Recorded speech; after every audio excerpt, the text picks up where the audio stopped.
Hello. Hello, check, check. Hello. Namashivaya. Hello, check.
Check, check.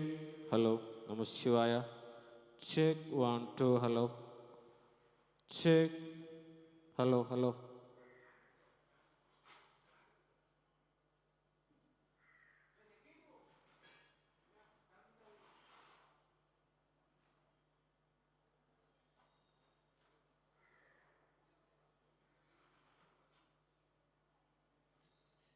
Check, check. Hello, hello. Check. Namashivaya. Hello. Check. Hello. Check. Hello. Check. Check. Hello. Check. Namashivaya.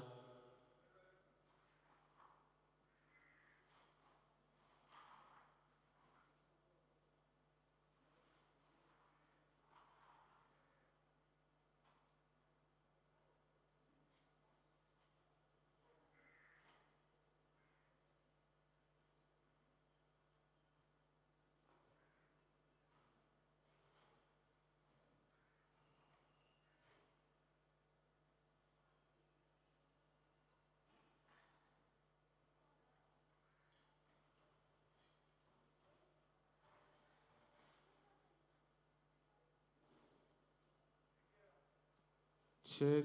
Hello. Hello. Check. Check. Hello. Check. 1, 2. Hello. Check. Hello.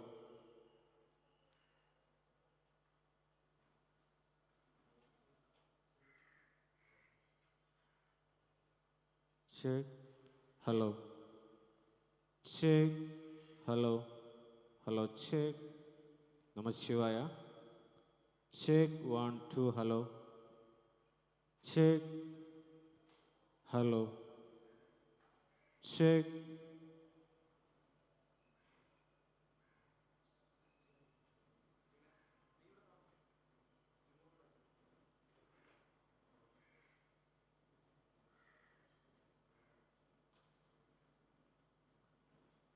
Hello. Check. Check. Hello. Check. Namashivaya. Hello. Check. Hello. Check. Hello. Check. Hello. Namashivaya. Hello. Check. Check. 1, 2. Hello. Check. check, hello.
Hello, hello. Check.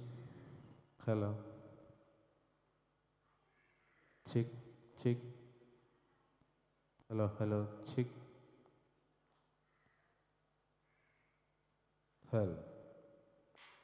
Check.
Amrita Vishwavidyapitham is more than a university.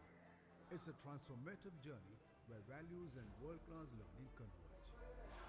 Founded under the guidance of Sri Mata Amritanandamayi Devi, affectionately known as Amma, Amrita stands as a beacon of academic excellence, research and societal impact.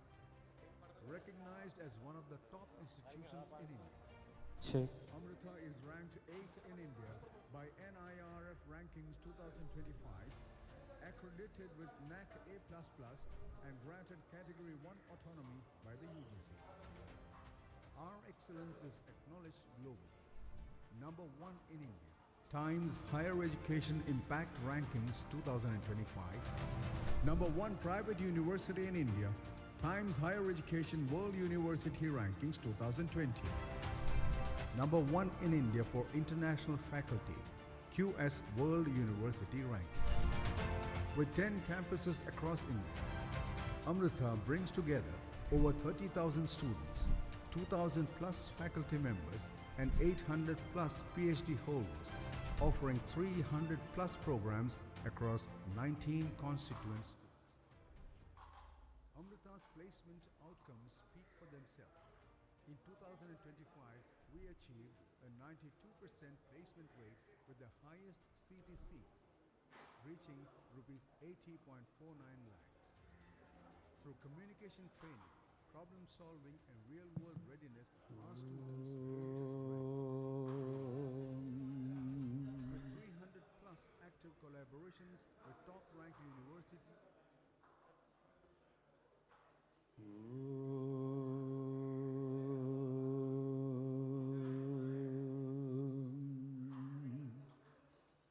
இதெல்லாம் test வேண்டாம்.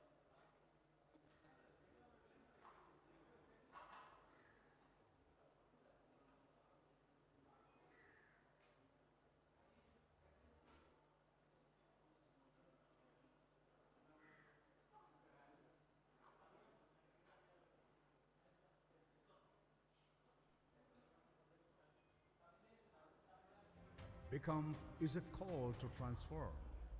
Become an answer to the difficulties around you. Become necessary and essential to the surroundings. Become precious. There can't be too many like you.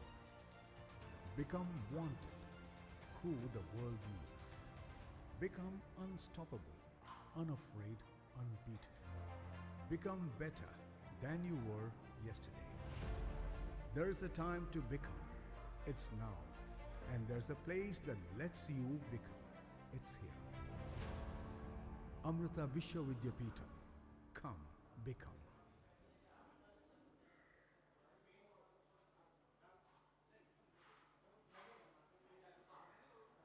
इधर कुछ problem था वो किया ना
Shri Gurubhyo Namaha Harihi Om.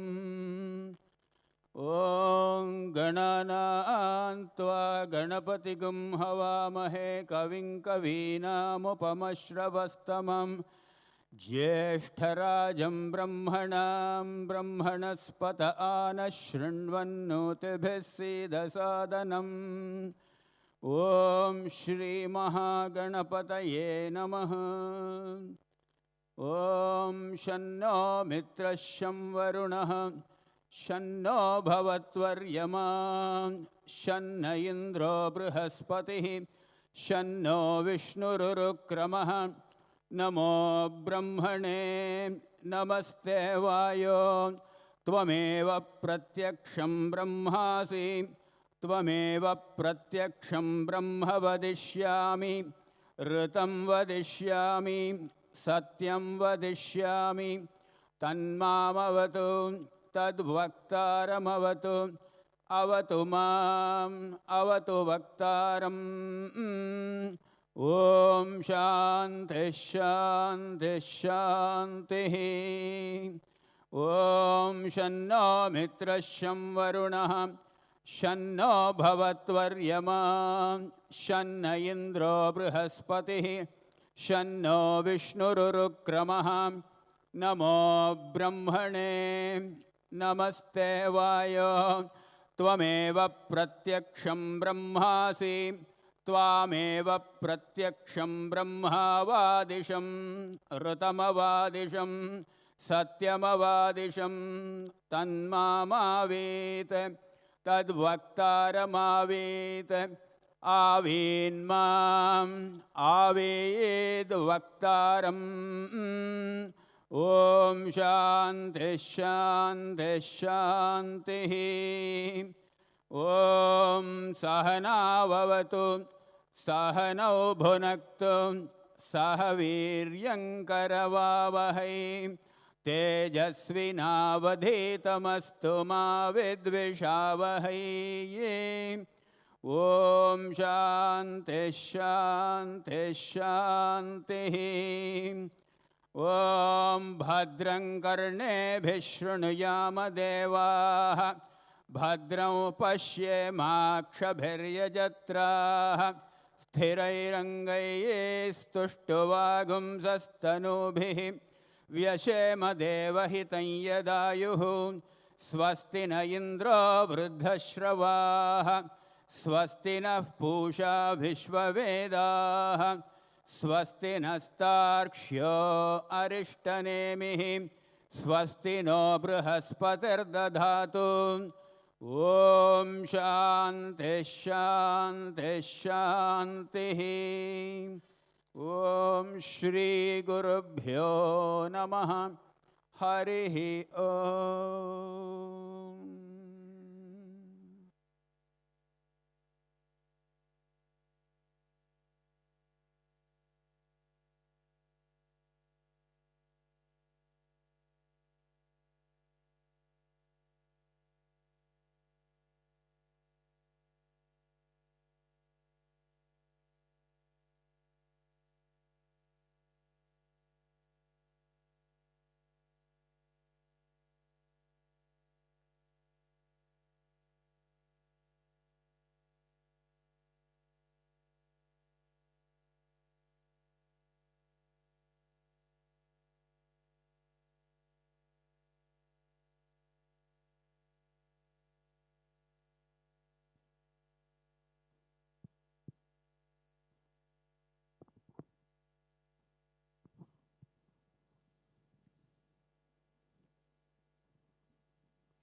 श्रीगुरुभ्यो नमः हरिः ॐ ध्यायामो धवलावगुण्ठनवतीं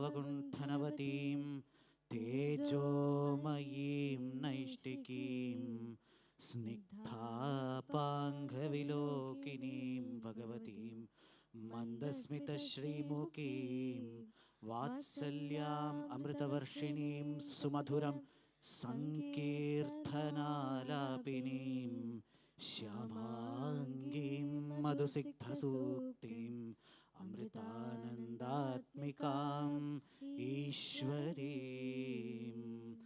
ॐ अमृतेश्वर्यै नमः ॐ अमृतेश्वर्यै नमः ॐ अमृतेश्वर्यै नमः ॐ अमृतेश्वर्यै नमः ॐ अमृतेश्वर्यै नमः ॐ अमृतेश्वर्यै नमः ॐ पूर्णब्रह्मस्वरूपिण्यै नमः ॐ अमृतेश्वर्यै ॐ नमः सच्चिदानन्दमूर्तये नमः ॐ अमृतेश्वर्यै ॐ नमः आत्मारामाग्रगण्यायै नमः ॐ अमृतेश्वर्यै नमः ॐ योगलीनान्तरात्मने नमः ॐ अमृतेश्वर्यै नमः ॐ अन्तर्मुखस्वभावायै नमः ॐ अमृतेश्वर्यै नमः ॐ तुर्यतुङ्गस्थलीजुषे नमः ॐ अमृतेश्वर्यै नमः ॐ प्रभामण्डलवीथायै नमः ॐ अमृतेश्वर्यै नमः ॐ दुरासदमहौजसे नमः ॐ अमृतेश्वर्यै नमः ॐ त्यक्तदिग्भस्तुकालादिस्सर्वावच्छेदराशये नमः ॐ अमृतेश्वर्यै नमः ॐ सजातीयविजातीयस्वीयभेदनिराकृते नमः ॐ अमृतेश्वर्यै नमः ॐ वाणीबुद्धिविमृग्यायै नमः ॐ अमृतेश्वर्यै नमः ॐ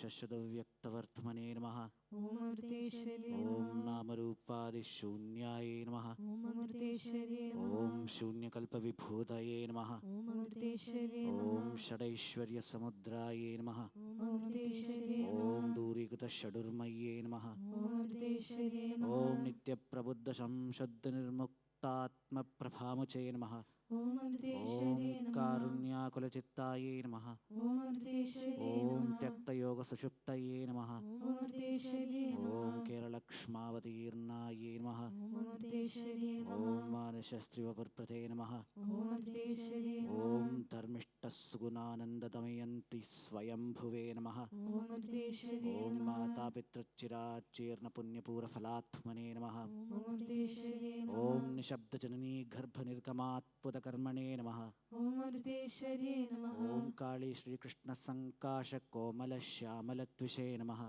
अमृतेश्वर्यै नमः ॐ चरणष्टपुनर्लब्धवार्गवक्षेत्रसम्पदे नमः ॐ अमृतेश्वर्यै नमः ॐ मृतप्रायभृगुक्षेत्रपुनरुत्थिततेजसे नमः ॐ अमृतेश्वर्यै ॐ नमः सौशिल्यादिगुणाकृष्टजङ्गमस्थावरालये नमः ॐ अमृतेश्वर्यै ॐ नमः मनुष्यमृगपक्ष्यादिसर्वसंसेविताङ्घ्रे नमः ॐ अमृतेश्वर्यै ॐ नमः नैसर्गिकदयातीर्थस्नानक्लिन्नान्तरात्मने नमः ॐ अमृतेश्वर्यै नमः ॐ दरिद्रहस्तसमर्पितजान्दसे नमः ॐ अमृतेश्वर्यै ॐ नमः अन्यवक्त्रप्रभुक्तानपूरितस्वीयकुक्षये नमः ॐ अमृतेश्वर्यै नमः ॐ सम्प्राप्तसर्वभूतात्मस्वात्मसत्तानुभूतये नमः ॐ अमृतेश्वर्यै ॐ नमः अशिक्षितस्वयं स्वान्तस्फुरत्कृष्णविभूतये नमः ॐ अमृतेश्वर्यै ॐ नमः मच्चिन्नमधुरोद्धारकृष्णलीलानुसन्धये नमः ॐ अमृतेश्वर्यै ॐ नमः नन्दात्मजमुखालोकनित्योत्कण्ठितचेतसे नमः ॐ अमृतेश्वर्यै ॐ नमः गोविन्दविप्रयोगादिधावदत्तान्तरात्मने नमः ॐ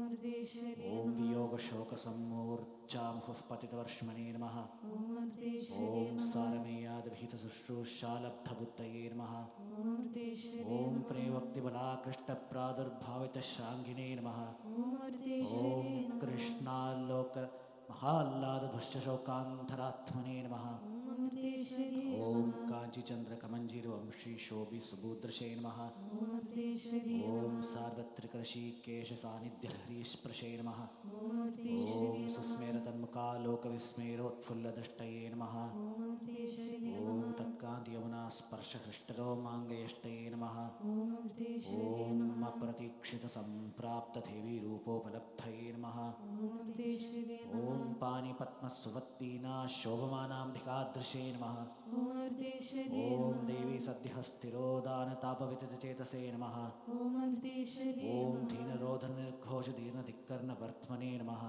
अमृतेश्वर्यै ॐ नमः ದಾನಪಾನನಿಧ್ಯಾದಿ ಸರ್ವದೈಹಿಕಧರ್ಮಣೇ ನಮಃ. ಓಂ ಅಮೃತೇಶ್ವರಿಯೇ ಓಂ ನಮಃ. ಕುರರಾದಿಸಮಾನೀತ ಭಕ್ಷಪೋಷಿತವರ್ಷ್ಮಣೇ ನಮಃ. ಓಂ ಅಮೃತೇಶ್ವರಿಯೇ ಓಂ ನಮಃ. ವೀಣಾನಿಶ್ಯಂದಿ ಸಂಗೀತಲಾಳಿತಶ್ರುತಿನಾಳಯೇ ನಮಃ. ಓಂ ಅಮೃತೇಶ್ವರಿಯೇ ಓಂ ನಮಃ. ಅಪಾರ ಪರಮಾನಂದಲಹರಿ ಮಗ್ನಚೇತಸೇ ನಮಃ. ಓಂ ಅಮೃತೇಶ್ವರಿಯೇ ಓಂ ನಮಃ. ಚಂಡಿಕಾ ಭೀಕರಾಕಾರದರ್ಶನಾಲಬ್ಧಶರ್ಮಣೇ ನಮಃ. ಓಂ ಅಮೃತೇಶ್ವರಿಯೇ ಓಂ ನಮಃ. ಶಾಂತರೂಪಮೃತಚರಿವಾರಣಾನಿರ್ವೃದಾತ್ಮನೇ ನಮಃ. ಓಂ ಅಮೃತೇಶ್ವರಿಯೇ ಓಂ ನಮಃ. ಶಾರದಾ ಸ್ಮಾರಕಾಶೇಷಸ್ವಭಾವಗುಣಸಂಪದೇ ನಮಃ. ಓಂ ಅಮೃತೇಶ್ವರಿಯೇ ಓಂ ನಮಃ. ಪ್ರತಿಬಿಂಬಿತಚಾಂದ್ರೇ ಶಾರದೋಭಯಮೂರ್ತಯೇ ನಮಃ. ಓಂ ಅಮೃತೇಶ್ವರಿಯೇ ಓಂ ನಮಃ. ತನ್ನಾಟಕಾಭಿನಯನ ನಿತ್ಯರಂಗಯಿತಾತ್ಮನೇ ನಮಃ. ಓಂ ಅಮೃತೇಶ್ವರಿಯೇ ಓಂ ನಮಃ. ಚಾಂದ್ರೇ ಶಾರದಾ ಕೇಲಿಕಲ್ಲೋಳಿತಶ್ರುತಾಭ್ಯಯೇ ನಮಃ. ಓಂ ಓಂ ಅಮೃತೇಶ್ವರಿಯೇ ಉತ್ತೇಜಿತ ನಮಃ. ಭೃಗಕ್ಷೇತದೈವಚೈತನ್ಯರಂಹಸೇ ನಮಃ. ಓಂ ಅಮೃತೇಶ್ವರಿಯೇ ಓಂ ನಮಃ. ಭೂಯಃ ಪ್ರತ್ಯವರುದ್ಧಾಶು ನಮಃ. ಓಂ ಅಮೃತೇಶ್ವರಿಯೇ ಓಂ ನಮಃ. ಅಪ್ರಾಕೃತಾದ್ಭೂತಾನಂತಕಲ್ಯಾಣಗುಣಸಿಂಧವೇ ನಮಃ. ಓಂ ಅಮೃತೇಶ್ವರಿಯೇ ಓಂ ನಮಃ. ಐಶ್ವರ್ಯವೀರ್ಯಕೀರ್ತಶ್ರೀಜ್ಞಾನವೈರಾಗ್ಯವೇಶ್ಮನೇ ನಮಃ. ಓಂ ಅಮೃತೇಶ್ವರಿಯೇ ಓಂ ನಮಃ. ಪಾತಫಾಲಗೋಪಾಲವೇಷಭೂಷಾವಿಭೂತಯೇ ನಮಃ. ಓಂ ಅಮೃತೇಶ್ವರಿಯೇ ಓಂ ನಮಃ. ಸ್ಮೇರಸ್ನಿಗ್ಧಕಟಾಕ್ಷಾಯೇ ನಮಃ. ಓಂ ಅಮೃತೇಶ್ವರಿಯೇ ಓಂ ನಮಃ. ಸ್ವೈರಾಧಿಷಿತವೇಧಯೇ ನಮಃ. ಓಂ ಅಮೃತೇಶ್ವರಿಯೇ ಓಂ ನಮಃ. ಪಿಚ್ಚಕುಂಡಲಮಂಜೀರುವಂಶಿಕಾ ಕಿಂಕಿಣೀಭೃತೆ ನಮಃ. ಓಂ ಅಮೃತೇಶ್ವರಿಯೇ ಓಂ ನಮಃ. ಭಕ್ತಲೋಕಾಖಿಲಾಭೀಷ್ಟಪೂರಣಪ್ರೀಣನೇಚವೇ ನಮಃ. ಓಂ ಅಮೃತೇಶ್ವರಿಯೇ ನಮಃ. ಓಂ ಪೀಠಾರೂಢಮಹಾದೇವಿ ಭಾವಭಾಸ್ವರಮೂರ್ತಯೇ ನಮಃ. ಓಂ ಅಮೃತೇಶ್ವರಿಯೇ ಓಂ ನಮಃ. ಭೂಷಣಾಂಬರವೇಷಶ್ರೀದೀಪ್ಯಮಾನಾಂಘಯಷ್ಟೇ ನಮಃ. ಓಂ ಅಮೃತೇಶ್ವರಿಯೇ ಓಂ ನಮಃ. ಸುಪ್ರಸನ್ನಮುಖಾಂಭೋಜವರಾಭಯದವಾನೇ ನಮಃ. ಓಂ ಅಮೃತೇಶ್ವರಿಯೇ ನಮಃ. ಓಂ ಕಿರೀಟರಶನಾಕರ್ಣಪೂರಸ್ವರ್ಣಪಟೀಭೃತೆ ನಮಃ. ಓಂ ಅಮೃತೇಶ್ವರಿಯೇ ನಮಃ. ಓಂ ಜಿಹ್ವಾಲಿಡಮಹಾರೋಗಿ ವಿವತ್ಸಮಣಿತತ್ವಚೇ ನಮಃ. ಓಂ ಅಮೃತೇಶ್ವರಿಯೇ ಓಂ ನಮಃ. ತ್ವಗ್ರೋಗಧ್ವಂಸನಿಷ್ಣಾತಗೌರಾಂಗಾಭರಮೂರ್ತಯೇ ನಮಃ. ಓಂ ಅಮೃತೇಶ್ವರಿಯೇ ಓಂ ನಮಃ. ಸ್ಥೇ ಹಿಂಸಾಸುರಾಪಾನಾಧ್ಯಶೇಷಾಧರ್ಮವಿದ್ವಿಷೇ ನಮಃ. ಓಂ ಅಮೃತೇಶ್ವರಿಯೇ ಓಂ ನಮಃ. ತ್ಯಾಗವೈರಾಗ್ಯಮೈತ್ರ್ಯಾದಿ ಸರ್ವಸದ್ವಾಸನಾಪುಷೇ ನಮಃ. ಓಂ ಅಮೃತೇಶ್ವರಿಯೇ ಓಂ ನಮಃ. ಪಾದಾಶ್ರಿತಮನೋರುಡುದುಸ್ಸಂಸ್ಕಾರರಹೋಮುಷೇ ನಮಃ. ಓಂ ಅಮೃತೇಶ್ವರಿಯೇ ಓಂ ನಮಃ. ಪ್ರೇಮಭಕ್ತಿಸುಧಾಸಿಕ್ತಸ್ಸಾಧುಚಿತ್ತಗುಹಾಜಿಷೇ ನಮಃ. ಓಂ ಅಮೃತೇಶ್ವರಿಯೇ ಓಂ ನಮಃ. ಸುಧಾಮಣಿಮಹಾನಾಮ್ನೇ ನಮಃ. ಓಂ ಅಮೃತೇಶ್ವರಿಯೇ ನಮಃ. ಓಂ ಸುಭಾಷಿತಸುಧಾಮುಚೇ ನಮಃ. ಓಂ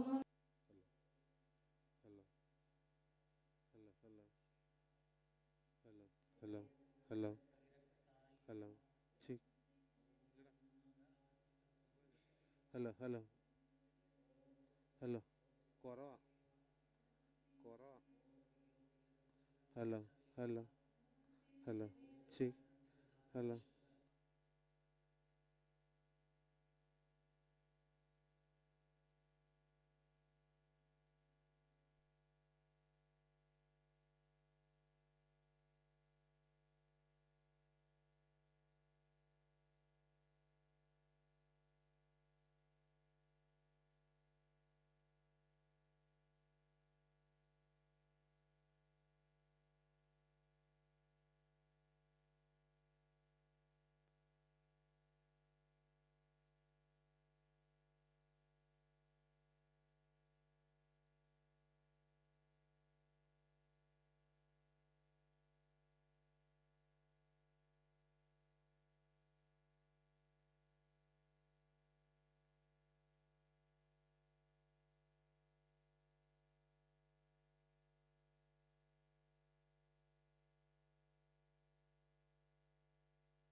Hello, hello, hello, hello, check.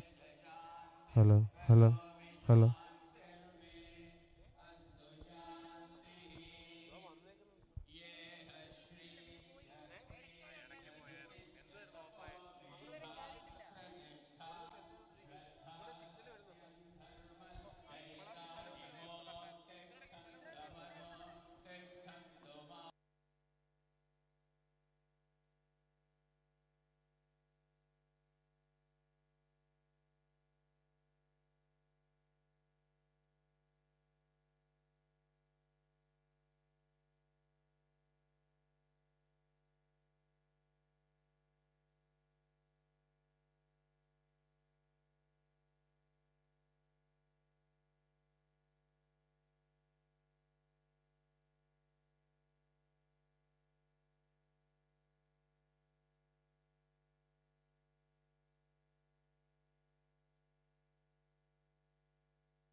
यश्छन्दसा वृषभो विश्वरूपः छन्दोभ्योऽध्यमृतात् सम्बभूव समेन्द्रो मेधया स्पृणोतु अमृतस्य देवधारणो भूयासं शरीरं मे विचर्षणम् जिह्वा मे मधुमत्तमा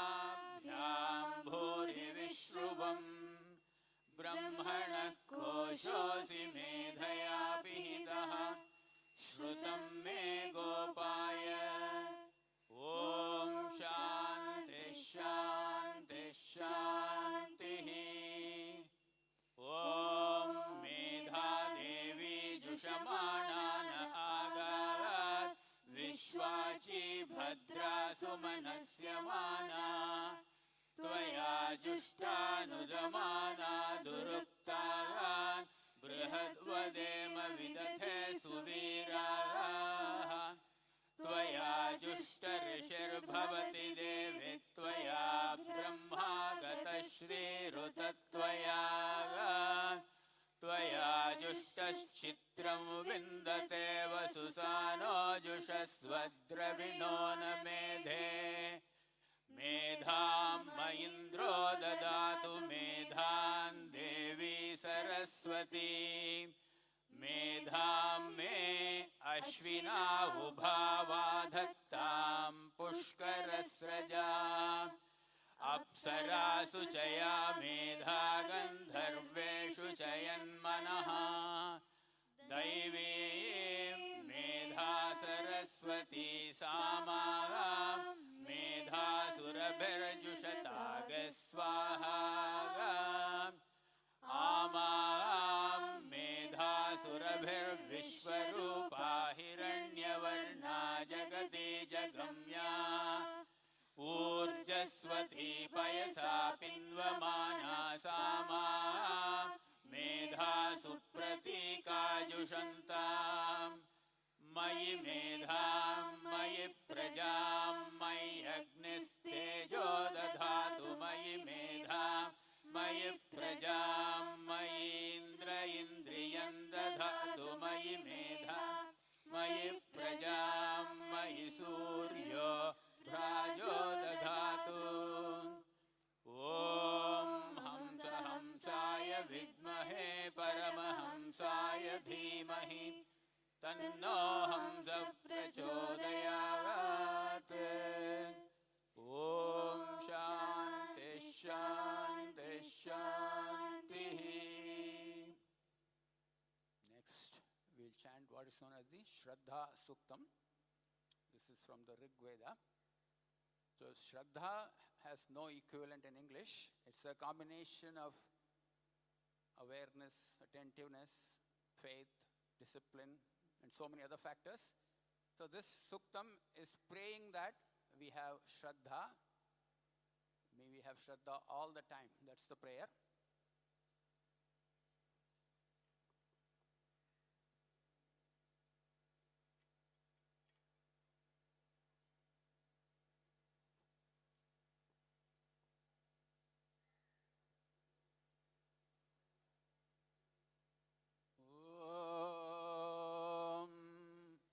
श्रद्धयाग्निः समिध्यते श्रद्धया हूयते हविः श्रद्धां भगस्य मूर्धनि वचसा वेदयामसि प्रियं श्रद्धे ददतः प्रियं श्रद्धे दिदासतः प्रियं भोजेषु यज्वस्विदम् उदितं कृधि यथा देवा असुरेषु श्रद्धामुग्रेषु चक्रिरे एवं भोजेषु यज्वस्वस्माकमुदितं कृधि श्रद्धां देवाय जमाना वायुगोपा उपासते श्रद्धां हृदय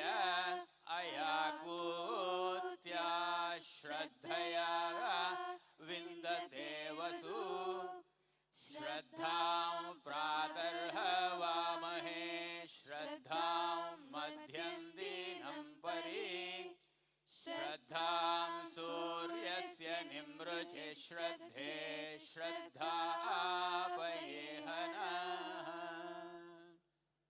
ॐ शान्ति शान्ति शान्तिः. Now we are going to chant the Devi Suktam, also from the Rig Veda.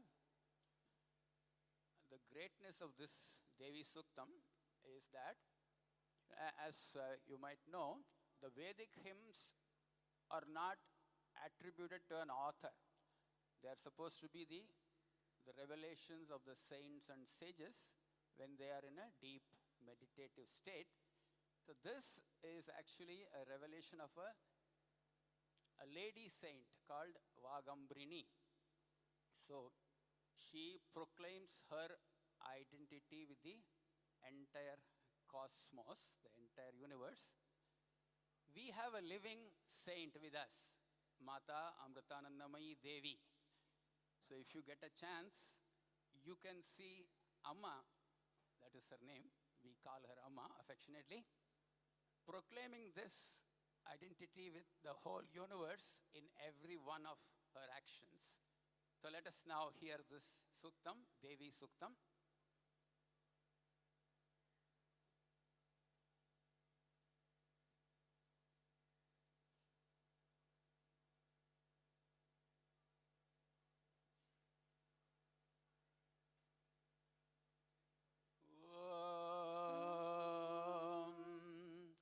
अहं रुद्रेभिर्वसुभिश्चराम्यहमादित्यैरुत विश्वदेये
मत्तियो विपश्यति यः प्राणीति यैः शृणोत्युक्तम् अमन्तवो मान्त उपक्षीयन्ते श्रुधिश्रुत श्रद्धिवन्ते वदामि अहमेव स्वयमिदं वदामि जुष्टं देवेभिरुतमानुषेभिः यं कामयेतन्तमुग्रं कृणोमि तं ब्रह्माणन्तं ऋषिन्तं सुमेधाम् अहं रुद्राय धनुरातनोमि ब्रह्मद्विषेशरवे हन्तवा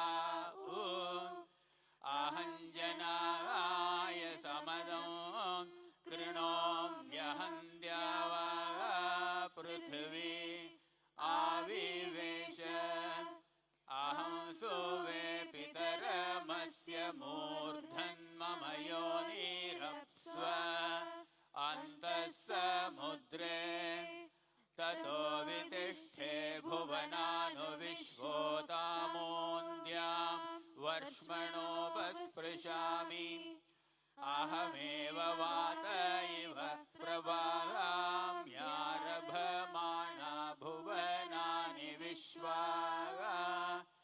परो दिवा परयेना पृथिव्यै तावती महिना सम्बभूव ॐ शान्ति शान्ति शान्तिः.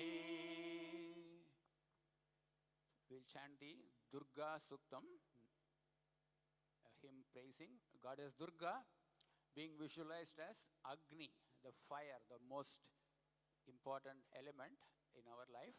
So Goddess Durga is being praised in this Suktam. Om Jatavedase Sunavamaso Mamarati Yato Nidahati Vedaha Sanah Parshadati Durgani Vishwanaveva Sindhanduritatyagnihi तामग्निवर्णां तपसा ज्वलन्तीं वैरोचनीं कर्मफलेषु जुष्टागां दुर्गां देवीगुं शरणमहं प्रपद्ये सुतरसि तरसे नमः अग्ने त्वं पारयानव्यो अस्मान् स्वस्तिभिरति दुर्गाणि विश्वा पूश्च पृथ्वी बहुला न उर्वी भवातोकायतनयाय शंयोः विश्वानि नो दुर्गः जातवेदः सिन्धुन्न नावादुरितातिपर्षि अग्ने अत्रिवन्मनसा गृह्णानोऽस्माकं बोध्यविता तनूनाम् पृतनाजितगुं सहमानमुग्रमग्निगुं हुवेम परमात्सधस्तात्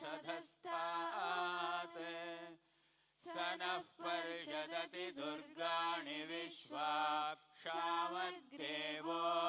अतिदुरितात्यग्निः प्रत्नोषिकमीड्यो अध्वरेषु सनाच्च होतानव्यश्च सत्सि स्वाञ्चाग्ने तनुवं विप्रयस्वास्मभ्यं च सौभगमायजस्व गोभिर्जुष्टमयुजो निषिक्तन्तवेन्द्रविष्णोरनुसञ्चरेम नाकस्य पृष्ठमभिसंवसानो वैष्णवीन् लोकैहमादयन्ताम् ॐ कात्यायनाय विद्महे कन्याकुमारी धीमहि तन्नो दुर्गिः प्रचोदयात् ॐ शान्ति शान्ति शान्तिः.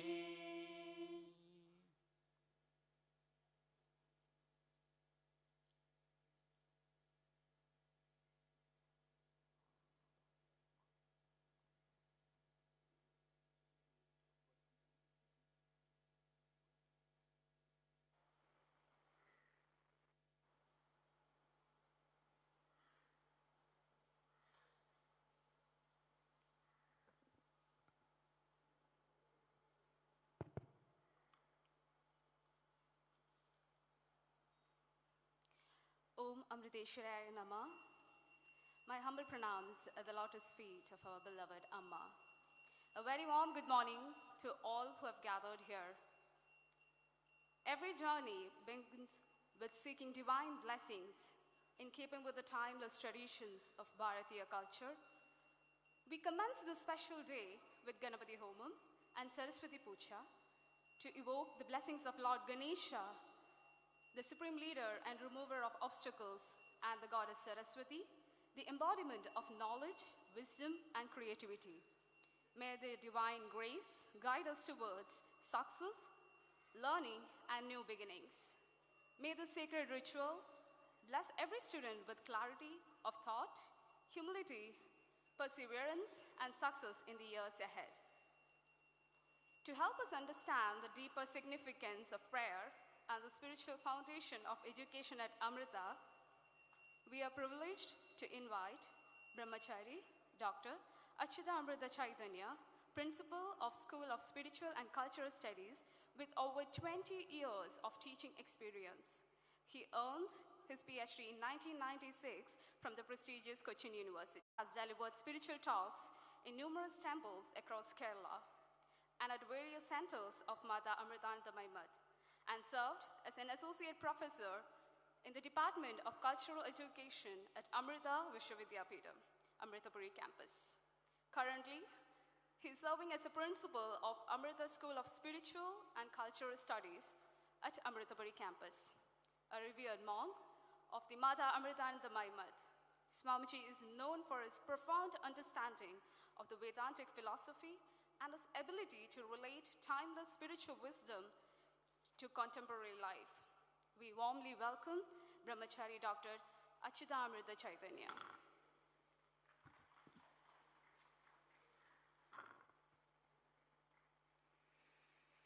Om Namaste Gurave Nityam Sahajananda Rubine Yasya Vagamridam Handi Visham Samsara Samnyagam.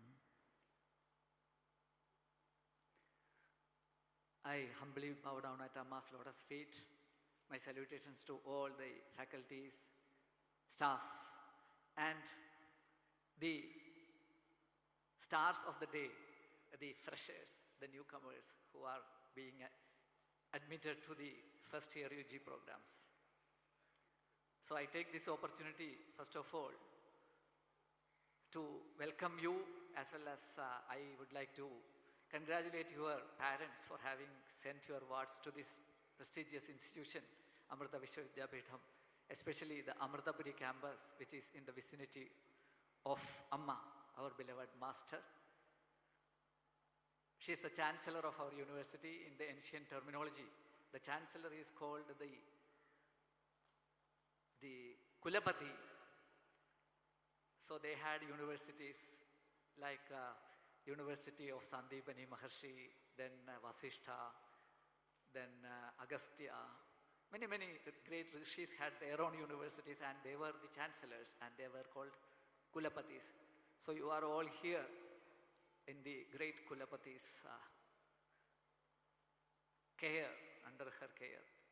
So you can rest assured that your wards will be taken care of, and the students can hope or aspire for a brilliant academic life here. So as you have already seen, the function started with Agni Yajana, worship to the fire god, and then Vedic chantings were performed. In the same way, we have some special features in Amrita. As many of the institutions have prayers, we also have some prayers, and we have a special way of wishing each other. We wish each other not using good morning, not even namaste. We wish with Amma's guidance. We wish each other with Om Namah Shivaya. So this doesn't mean that you have to be a devotee of the deity Shiva. But here Shiva means the auspicious principle which is within all of us and which is without, which sustains the whole world. Shiva is literally, it means auspiciousness. So we are wishing each other, seeing the auspiciousness or seeing the divinity in each of us. So this Om Namah Shivaya, we have to we have to make it a part of our life, especially as till you are in Amrita. Then Om is there, and this is there in all our prayers. Now I will come to the prayers which are played here. The audio is played here every day at 8:45 a.m. and it will take just 3 minutes, around 3 minutes to finish the audio. So we will have to respectfully stand up and take part in this prayer recitation time, in that function. So all the prayers are from ancient tradition, as the Vedic chants were, you listened to the Vedic chants. And out of the 5 prayers, 3 are from the Vedas only. Vedas are the oldest known literary document which is available for mankind. So from those Vedas only we have taken these prayers. And 2 prayers are for the universal well-being. So I will just mention what all these prayers are, so that you will, when you hear the prayers, you will be able to relate to them. So the first prayer is from the Vedas. Om Sahana Vavadu Sahanau Bhunaktu Sahaviryam Karavavahai Tejasvinavadhidamastu Ma Vidvishavahai. Om Shantihi Shantihi Shantihi. So I will come to this in the end once more, because this is the first prayer and the most important prayer. Why it is most important, I will tell you later. The second prayer is also from Veda. It is from an Upanishad, Brihadaranyaka Upanishad. Om Asadoma Sadgamaya Tamasoma Jyotirgamaya Mrityorma Amridam Gamaya. Om Shantihi Shantihi Shantihi. So when I explain the first prayer, I will explain about why these 3 Shantis are there and why Om is there.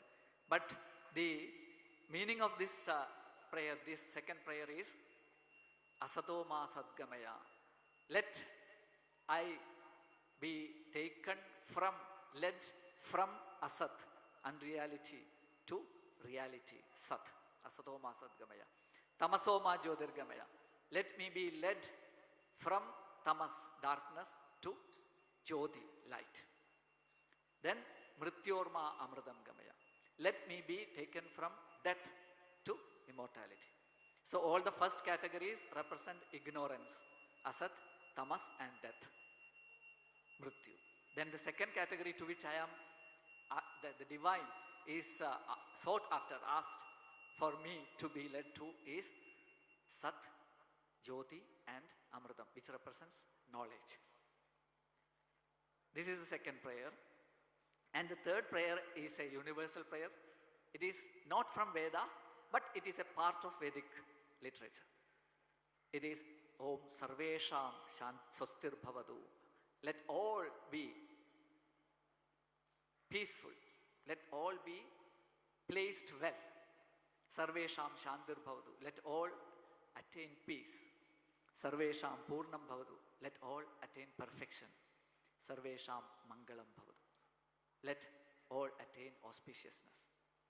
So this is a prayer for the benefit or for the universal well-being. Then the next one is also a very famous prayer which is chanted at many places. And Amma chants this prayer and makes us chant this prayer 9 times every day. This is Om Lokaha Samastaha Sukhino Bhavantu. Let the whole world be happy. Let the whole world be peaceful. So this is also a prayer for the welfare of the whole universe. Then the next prayer is also from Vedas. It is a very philosophical one. It can be even considered as a metaphysical one. So it means everything is pervaded by divinity. That is Amma's fundamental principle. Amma often says, Srashtavam Srishtiyam Rendalla Makkale.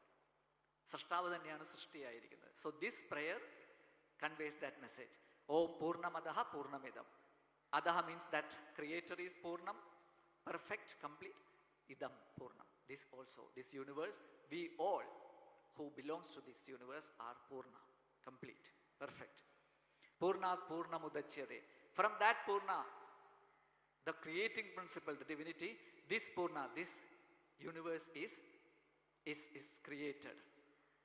Then what happens? Purnasya Purnamadaya Purnameva Vashishyate.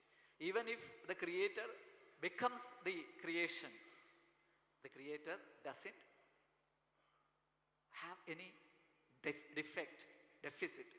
He doesn't spend anything to become the creation. That means he is present in the creation fully.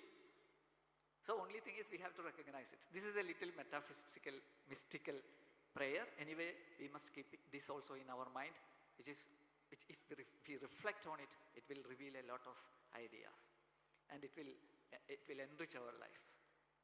So let me come to the first prayer and finish. This prayer is a prayer that is chanted everywhere in our ancient Gurukulams. Even the Gurukulams I mentioned, of Sandipani, of Vasishtha, of Vishwamitra, Parashara, Vyasa, all of them maybe millennia back would have prayed this or chanted this prayer before each sessions of, this knowledge transfer. In the beginning, this prayer is chanted. What does it mean? Om means that divine, which is the substratum of everything. That Purnam, which I mentioned as the whole, the creator. So that is mentioned as Om. There is no any individual God, individual deity addressed in these prayers. These are all universal prayers. So that creator, which is a substratum, all-pervading principle behind us, behind the universe, which sustains us, that principle is addressed in each of these prayers. And what is sought after? It is not any material, silly benefits. All the prayers in our university prayers are aspirations. They are actually motivative ideas. We will be motivated, a student will be motivated to pursue knowledge, to attain success, to perform excellently. That is why these prayers are very important. So let us explain these 5 lines of this prayer. Om Sahanavavatu. So the teacher stands and the students sits in, or the teacher in the ancient times sits and the student sits facing the teacher. And both of them together chant this prayer. The first line means Sahanavavatu. Let that divine protect both of us together. So see, the parasparya, the cooperation, or the relation between the teacher and the student is underlined here, stressed here. Let the divine protect me and you, the teacher and the taught. Now means both of us. Sahanau bhunaktu. Let that divine nourish both of us together. Avadu means protect. Now bhunaktu means nourish. So nourishing, it is by knowledge also.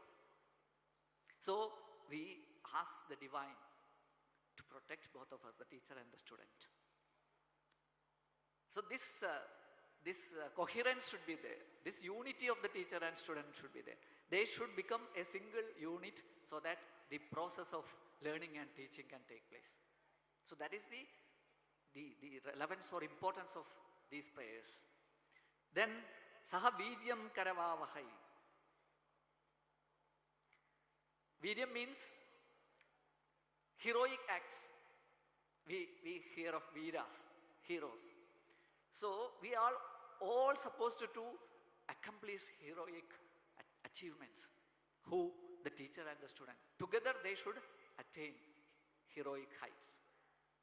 Here we can see student and teacher together writes papers. They together take part in projects. So this student-teacher unity is again stressed.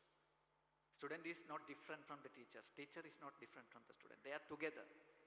Such ideals can be seen in the Vedas in abundance. I am not going into the details. So the student and teacher together achieves great goals. Saha viryam karavavahai. Tejasvinavadhidamastu. Let our learning, adhidam, that which we have learned through this process of adhyana and adhyapana. Teacher teaches, student studies. So adhyapana and adhyana is taking place, and the result is adhitam, the learning, the knowledge. How should it become? It should become tejasvi. It should become shining. It should become glorious, brilliant. So our knowledge should not be for just to enrich our intelligence, to enrich our information. No. It should lead to transformation. It should shine forth in our activities. So this is the motto of Cochin University of Science and Technology, from where I come. I have done my PhD and MA and MPhil from Cochin University. So this Tejasvi Navadhidamastu was a motivating sentence for all of us, a motivating Vedic line, Vedic mantra, bhaga, mantra part for all of us. So let our knowledge become brilliant. Let it shed light to others, not only to us. Then, ma viddushavahai. There should not be any viddwesha between the teacher and the student. This is very important. In present day society, we can see teachers being, or even principals being locked in a principal's office, students sitting outside and not allowing any person to enter into the principal's office or teacher's office. So such things should not happen. There should not be any hatred, any enmity, any rivalry between the student and the teacher. This is very important. Every day we have to reiterate such ideas. That is why we chant this every day. Ma viddushavahai. Let there be no any viddwesha between us. Om shantihi shantihi shanti. These three shantis are there in each prayers. They mean three types of obstacles should be removed. First obstacle is man-made, human-made. Like there may be some violence in our surroundings. Then there may be strikes, something like student strikes, etc. So these are all from human source, from our surroundings. We are making them. So let there be no such obstacles. Then the next one is, the second shanti is from the nature. Sometimes there may be some heavy downpour, some hurricane, some landslide, tremor. If we extend it, tsunami, such things which come from the nature, they should not obstruct our academic sessions. They should not make any trouble, make any issues for our learning activities. And the last one, that is from our own body, our own mind, our own intellect. They should not become a hindrance to our academic activities. Like diseases. If I am sick, I cannot attend in the class. If my mind is very dull, depressed, then I will not be able. If my brain, my intelligence is not very sharp. So such problems which originate from myself, they also should not interrupt my teaching, my learning process and my teaching process also. So these three types of hindrances, obstacles should be removed. That is why the three shantis are there. So with these prayers, if we enter into the sessions, there is success assured. And we will reach the heights of knowledge, and our lives also will become successful, and we will feel fulfilled in our lives. So Amma has given this beautiful opportunity for all of us. This university and Amritapuri campus is there for you to perform, to achieve, and to ultimately succeed in your lives. I pray for Amma's grace so that we all be successful and be fulfilled. Let all of us reach the aim of our life, goal of our life. With this, I offer my words at Amma's lotus feet. Om Amriteshwari Namah.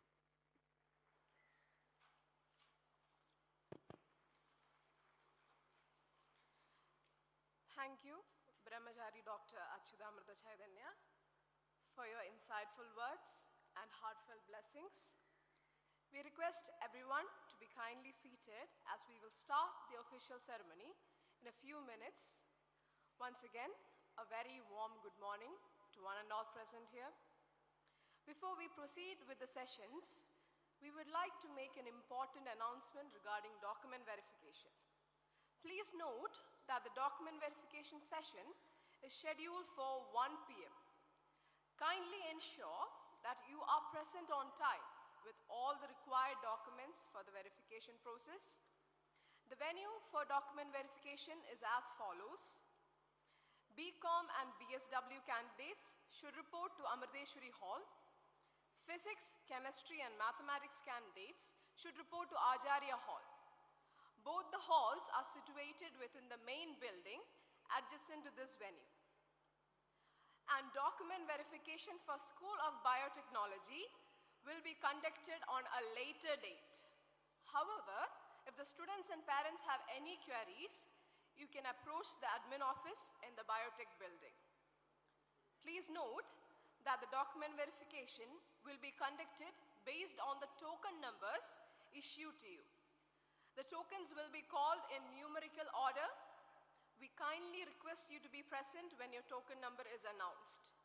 If you are absent when your token is called, you will be accommodated only after the remaining token numbers have been completed. Thank you.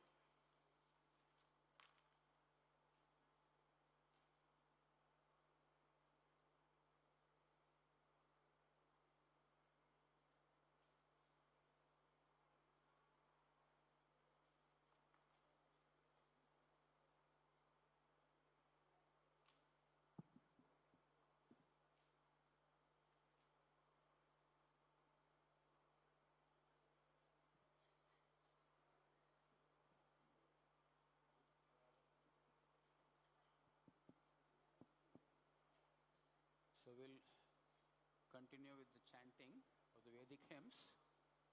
What we're going to chant next is an Upanishad. Swami talked about the Upanishads. The Upanishads are what are known as the Vedanta. They proclaim the fundamental principle that the reality fundamentally is all inclusive, eternal, everlasting. So that glory of the underlying unity is proclaimed in all the Upanishads. The one that we are going to chant is the Ishavasya Upanishad. This is part of the Shukla Yajurveda. So it's a short Upanishad, so we'll chant that now.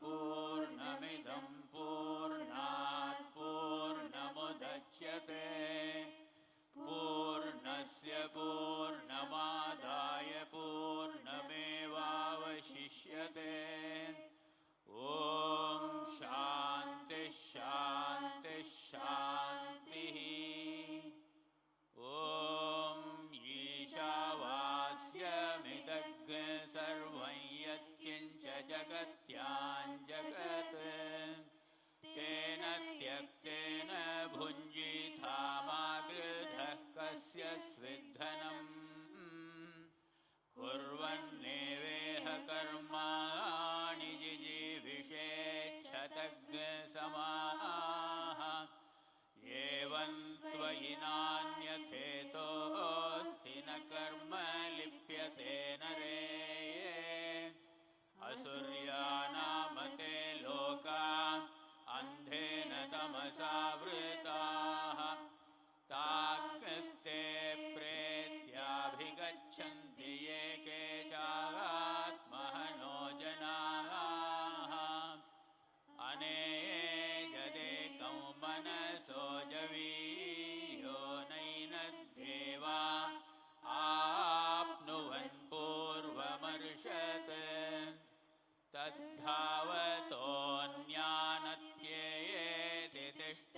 तस्मिन् नपो मातरिष्वागा दधाति तदेजति तन्नेजति तद्धूरे तद्वन्तिके तदन्तरस्य सर्वस्य तदु सर्वस्यास्य बाह्यतः यस्तु सर्वाणि भूतान्यात्मन्येवानुपश्यति सर्वभूतेषु चात्मानं ततो न विजुगुप्सते यस्मिन् सर्वाणि भूतान्यात्मैवाभूद्विजानतः तत्र को मोहः कशोक एकत्वमनुपश्यतः सपर्यगाच्छुक्रमकायमौ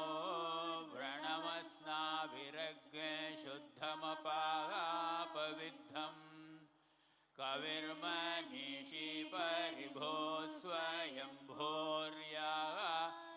तथ्यतोऽर्थान् व्यदधाच्छाश्वतीभ्यः समाभ्यः अन्धन्तमः प्रविशन्ति ये विद्यामुपासते ततो भूय इव ते तमो यवो विद्यायाग्रताः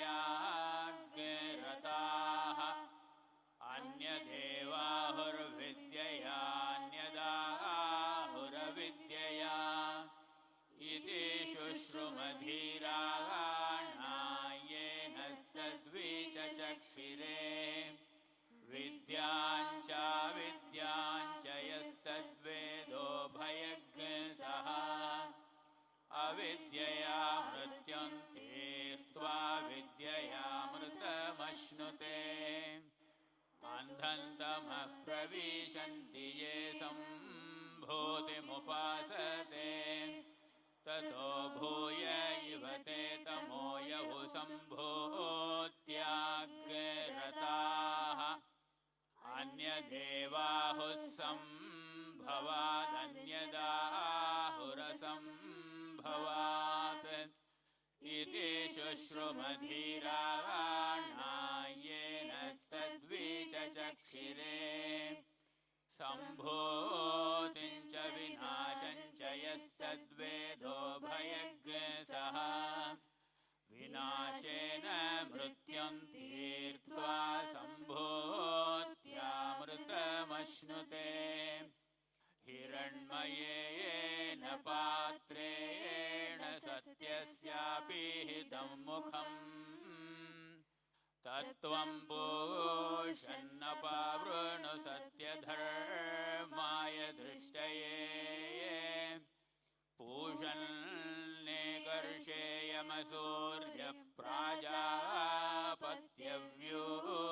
पूषन्नेकर्षेयमसूर्यप्राजापत्यव्यूहरश्मीन् समोहतेजो यत्ते रूपं कल्याणतमन्तत्ते पश्यामि योऽसावसौ पुरुषः सोऽहमस्मि वायुरनिलममृतमथेदं भस्मान्तर्गशरीरम्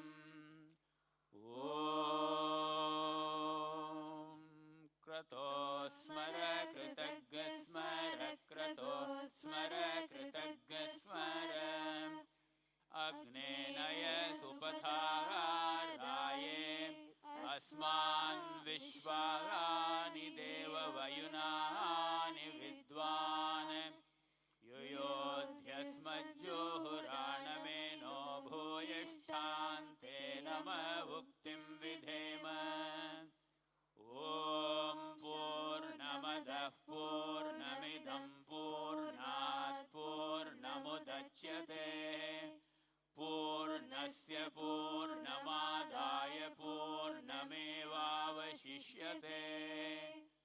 ॐ शान्ति शान्ति शान्तिः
Amriteshriya Nama.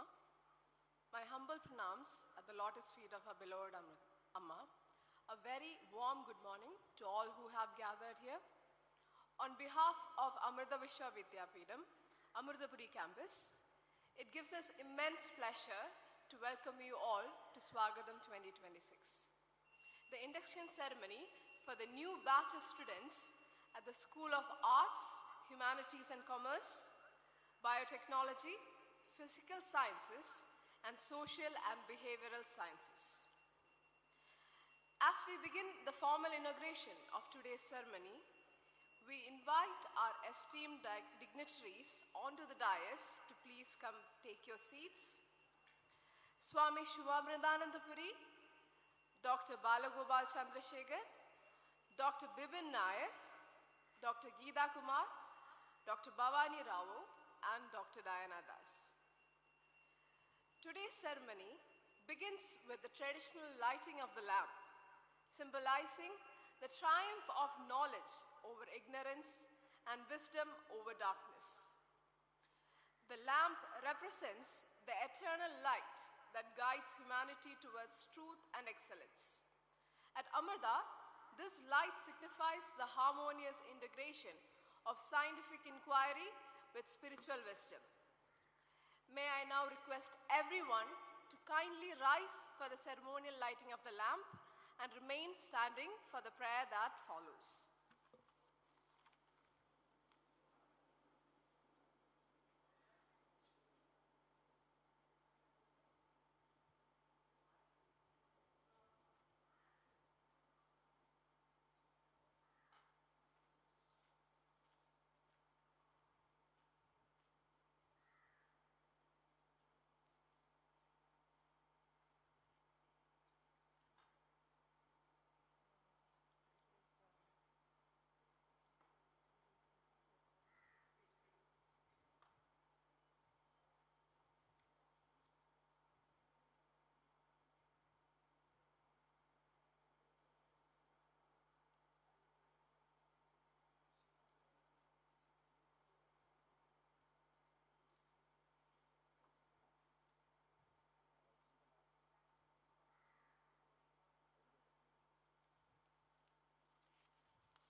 Now I request the dignitaries to please light the lamp.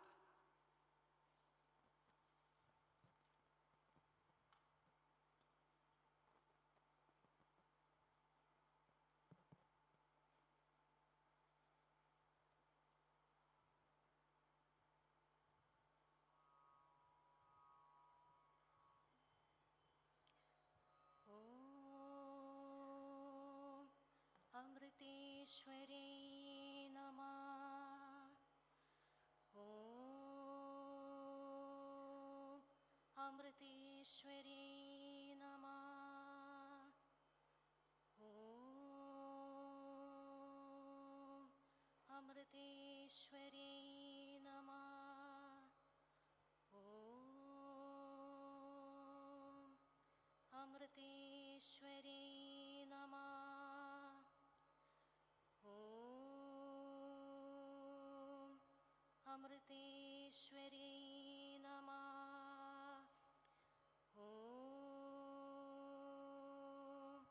Amriteshwari Namah.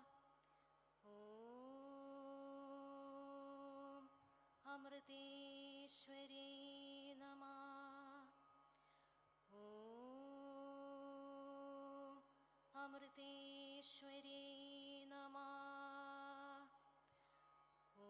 Namah.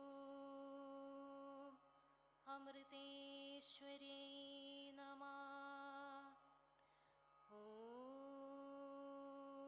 Om Amriteshwari Namah. Om Amriteshwari Namah. Om Amriteshwari Namah. Om Amriteshwari Namah. Om Amriteshwari नमः ॐ अमृतेश्वरी नमः ॐ अमृतेश्वरी नमः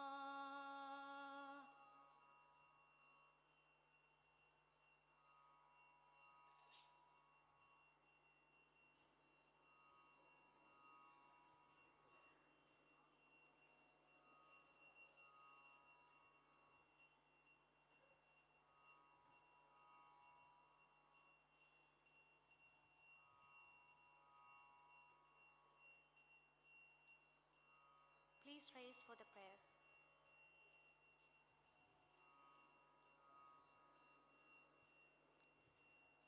ॐ ध्यायामोदवळावगुण्ठनवतीं तेजोमयीं नैष्टिकीं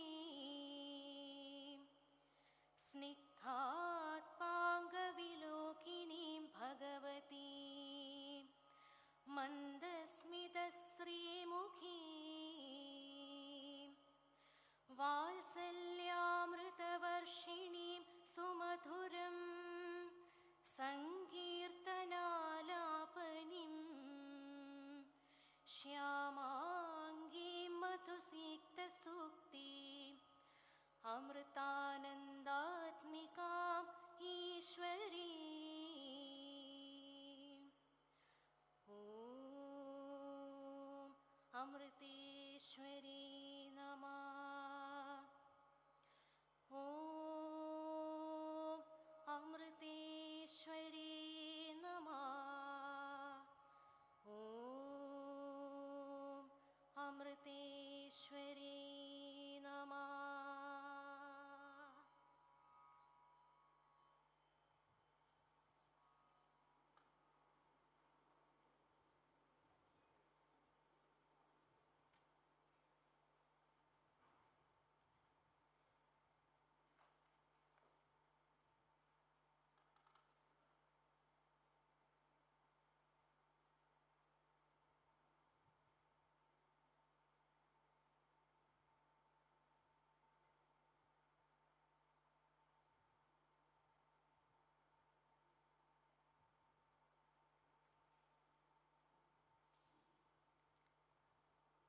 Before we proceed further, allow us to briefly introduce the institution that each of you now proudly becomes a part of.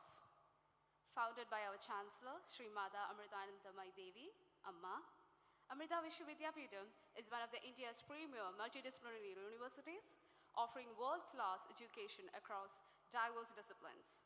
Amrita is internationally recognized for excellence in education, research, innovation, and humanitarian service. At Amrita, education extends beyond classrooms and laboratories.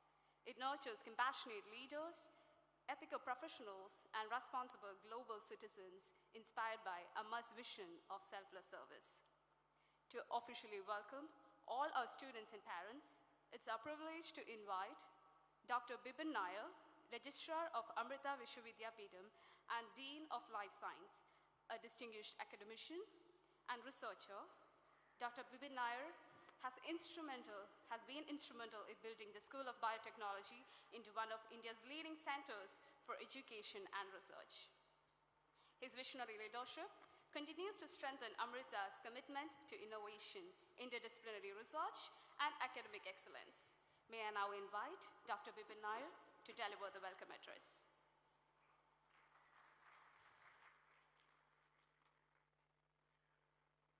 Swami Shubhamritanandapuri, Dr. Balagopal Chandrasekhar, my senior colleagues, Dr. Bhavani Rao, Dr. Geeta Kumar, Dr. Dayana Das, members of the faculty, incoming batch of new students, parents, invited guests, well-wishers, friends.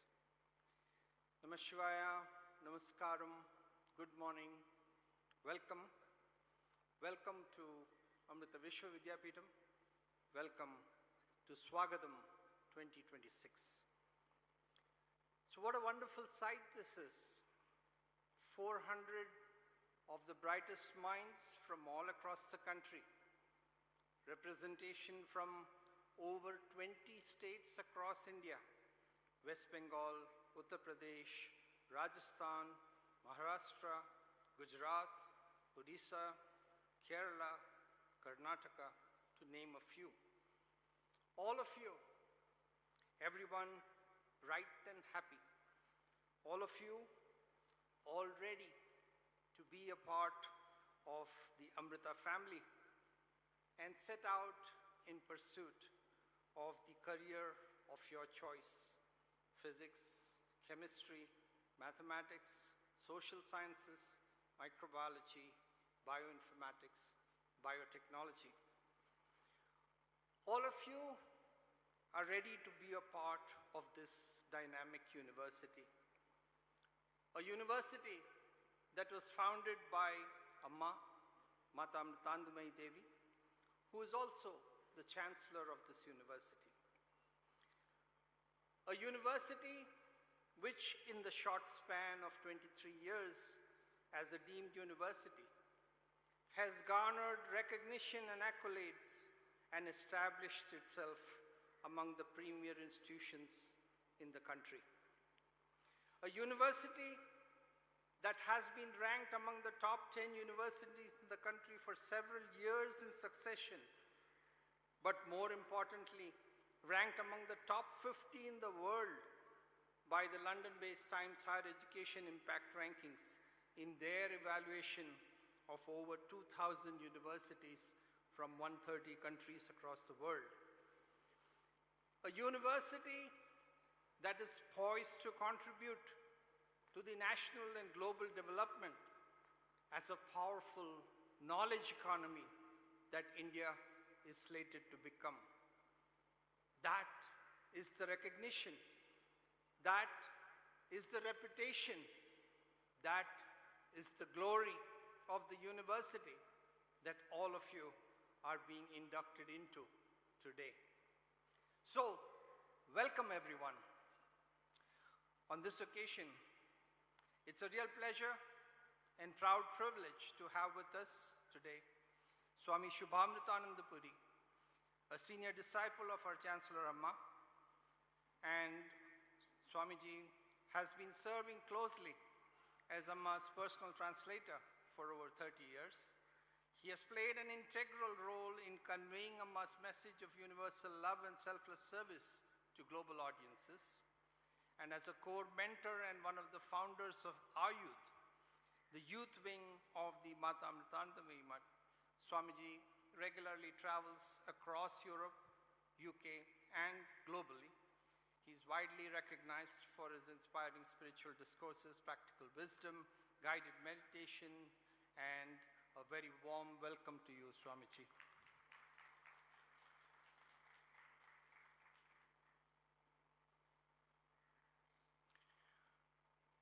We're also indeed honored to have with us this morning as the chief guest for this event, Dr. Balagopal Chandrasekhar, Chairman of the Kerala State Industrial Development Corporation.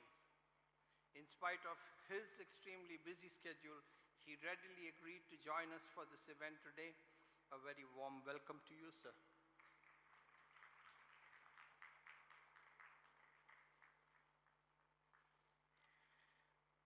A warm welcome also to all my senior colleagues, Dr. Bhavani Rao, Dean, Social and Behavioral Sciences, Dr. Diana Das, Vice Principal and Head of School of Arts, Humanities and Commerce, Dr. Geeta Kumar, Dean of Physical Sciences. A warm welcome also to all my senior colleagues, members of the faculty and staff, and senior students, all of you here to enthusiastically welcome our new batch of undergraduate students for the 4 different schools on this campus: School of Arts, Humanities and Commerce, School of Biotechnology, School of Physical Sciences, School of Social and Behavioral Sciences.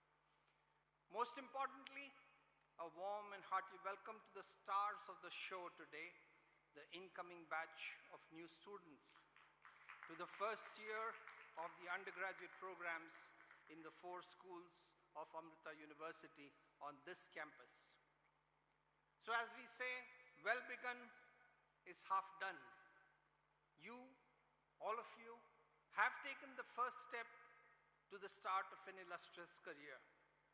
You have taken that important decision to join Amrita to pursue your career goals. I'm confident that this would be the beginning of that journey to fulfill these objectives, to achieve those goals, and to bring your dreams to fruition as you build your respective careers. As for all the parents and relatives who are here today, I know that all of you would be filled with mixed emotions, happy that your ward is joining the Amrita family, sad that they would be away from you for the next few years. But rest assured that they are going to be in a wonderful environment, a splendid ecosystem, the best place to develop into the wonderful torchbearers of the bright future that each one of them is working on in the years to come. So once again, a very warm welcome to this event, Swagatham 2026 today. Namaskar.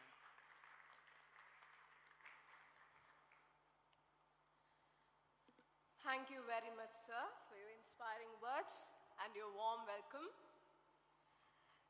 It is now our honor to invite Swami Annapoorneswari, a senior Swamiji of the Mada Amritanandamai Mutt, who presently oversees Amma's international centers across various continents.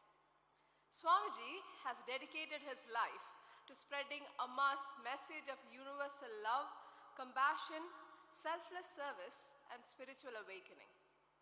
Through his discourses and guidance, he continues to inspire thousands across the world. May I now respectfully invite Swami Annapoorneswari to deliver the benedictory address.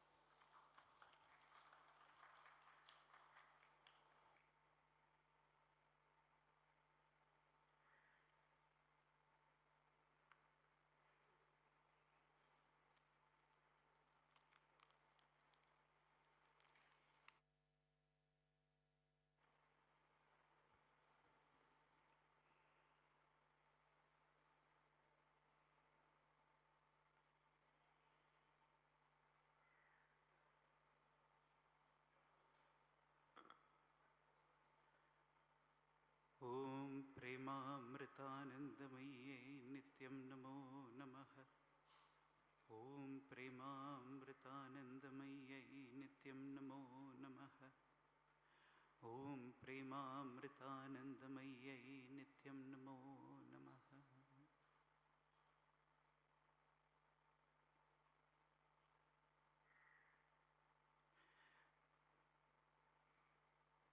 My infinite humble prostrations at the lotus feet of our most beloved Amma, and my salutations to all of you present here.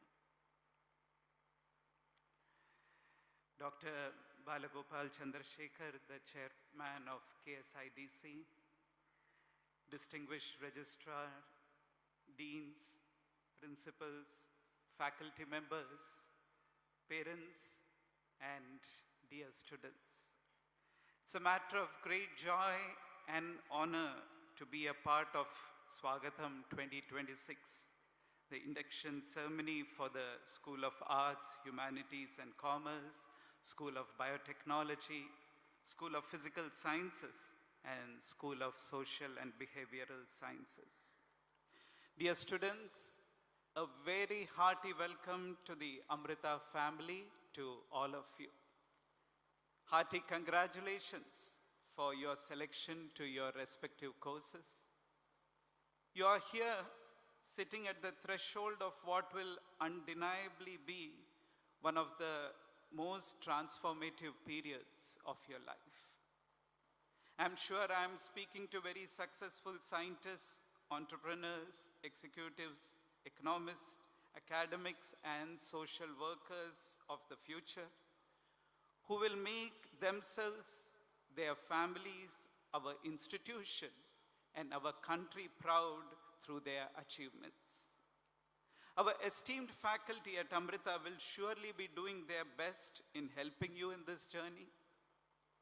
A big bonus that all of you have are the blessings of our Chancellor, our most beloved Amma. Grace and effort, when blended together, will take you a long way ahead on the path of excellence. Some years back, a university student came to Amma with a question. He said to Amma, Amma, I have heard that spiritual masters have a lot of power. So can you bless me with the power to lengthen my life? Amma heard the question and she smiled.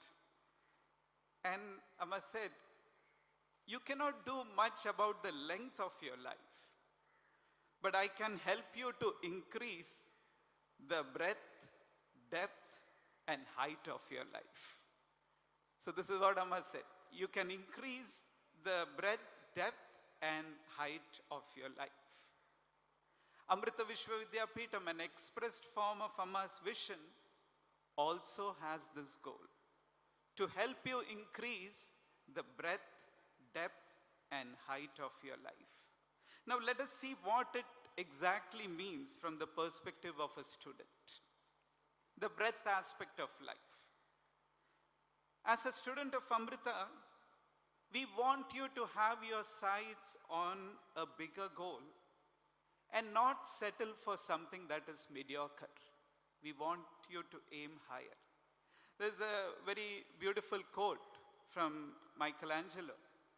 He says the greatest danger for most of us is not that our aim is too high and we miss it, but that it is too low and we reach it. Let me give you a few examples. A little girl of 7, 8 years goes to houses in a village to collect grass and tapioca peels for the cattle and sees the living condition of the people. Some suffering due to the lack of proper medical care, children not going to school due to poverty, families sitting inside leaking huts during the monsoon, the father or the mother holding the umbrella with 10 children around, old people staying alone with nobody to take care of them. She sees all these signs. And in that innocent mind, a vision grows that when I grow up, I will build hospitals, schools, educational institutions, old age homes, proper houses. And today, 65 years later, that dream has become a reality. I'm sure you know about whom I am speaking. It's about our Chancellor, our most beloved Amma. Now you may say, okay, Amma is a Mahatma. They may have such a vision of life, but we are ordinary souls. So let me give you some other examples. There is a boy watching the final of the 1950 World Cup football. I thought it's good to use it as the World Cup football is going on, an example from football. And in this final, Brazil loses the match and the father bursts out into tears. And this little boy, he consoles his father and he says, don't worry, Dad, I will win it for you. In the World Cup 1958, despite poverty, hardships, and racism, this boy plays a stellar role in Brazil getting the World Cup. And he goes on to be one of the best footballers that this world has ever known. Can you guess? It's Pele, you know, the great legend. There is another incident related, which is attributed to Ratan Tata in his younger years. There was an interviewer who was asking people a question, people from different walks of life. How long will you have to work to buy BMW? That was the question. How long will you have to work to buy BMW? A doctor said, I have to work hard for 3 to 4 years to buy one. An executive said, maybe 6 to 7 years. An engineer said, same, 6 to 7 years. Finally, the question came to Ratan Tata, asked him, how long will it take you to buy BMW? He said, 9 years. So the interviewer said, a doctor said 3-4 years, an engineer said 6 to 7 years, executive said the same. Why for you it's going to take so long? His answer was, well, it's not easy. BMW is a big company. So you see, his side was not just buying the car, it was buying the company. So dear sisters and brothers, let us dare to dream, otherwise someone will hire us to fulfill their dream. I was talking about this to a few youngsters the other day, and I see a lot of Gen Z here. So they were telling me in their language, they said, yeah, Swami, it's very true. Delulu is the Solulu. So it means, I asked him what the meaning is. It means dreaming big and keeping an optimistic and an imaginative mindset. It's very important. But of course, it's not enough to have a dream. We also need to put in efforts, take our steps consciously. Effort should be blended with perseverance and patience. Amma pays a lot of effort, puts a lot of stress on this aspect. A few years back, I had the opportunity to go for a safari in the Kenyan forest. And our guide in the vehicle was a member of the Maasai tribe.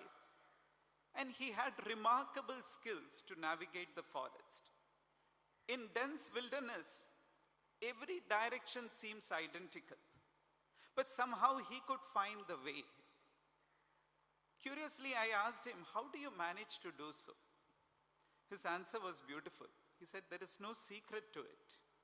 You simply need 2 things, a far vision and attention to the near.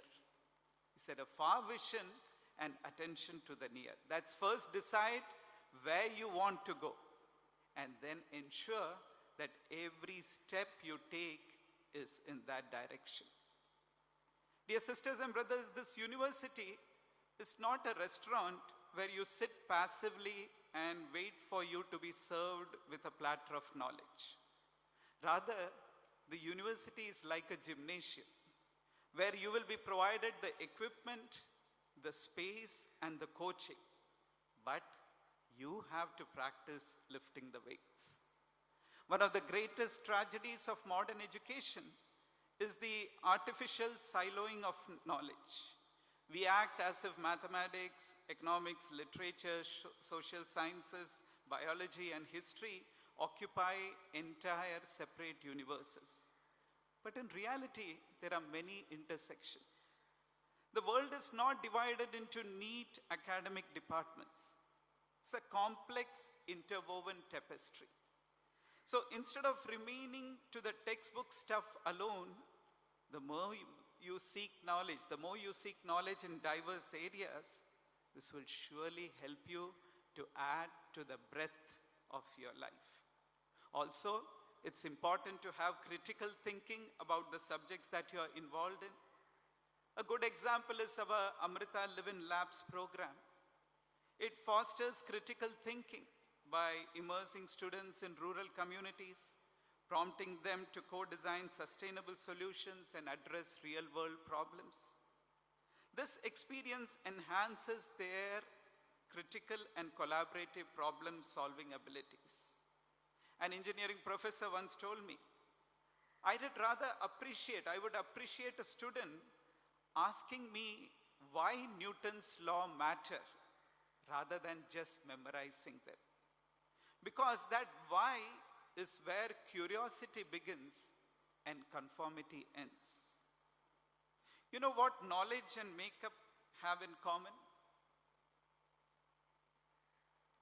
Both look good when applied.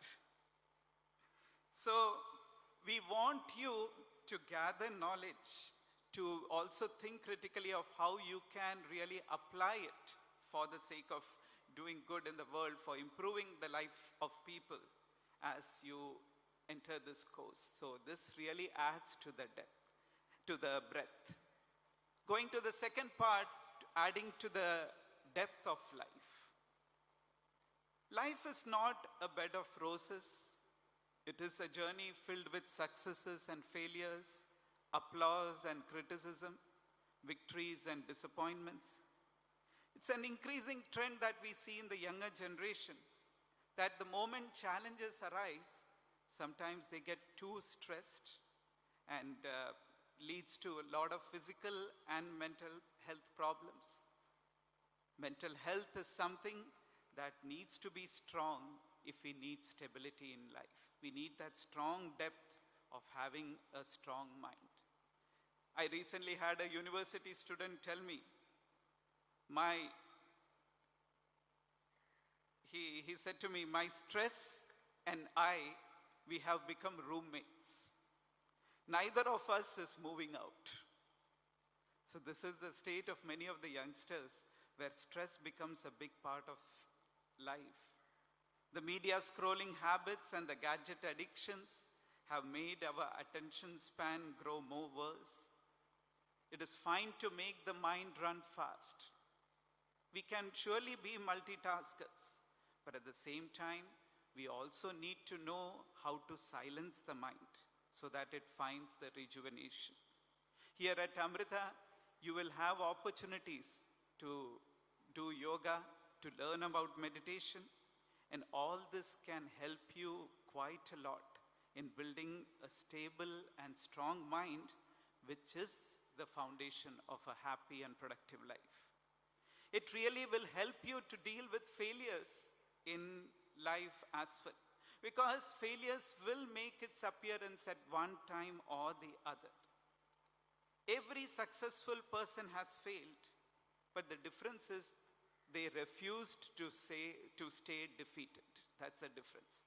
Amma puts it beautifully. She says, in a boxing ring, a competitor doesn't lose because he has fallen down.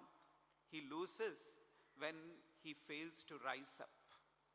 So we need to see failure as a teacher, because it can either make you bitter or it can make you better. So you need to choose what you want to become, either bitter or better.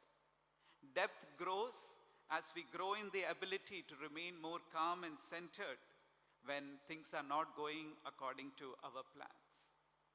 When a scientist conducts an experiment and the hypothesis is proven wrong, the scientist does not view it as a failure. You know what they view it as?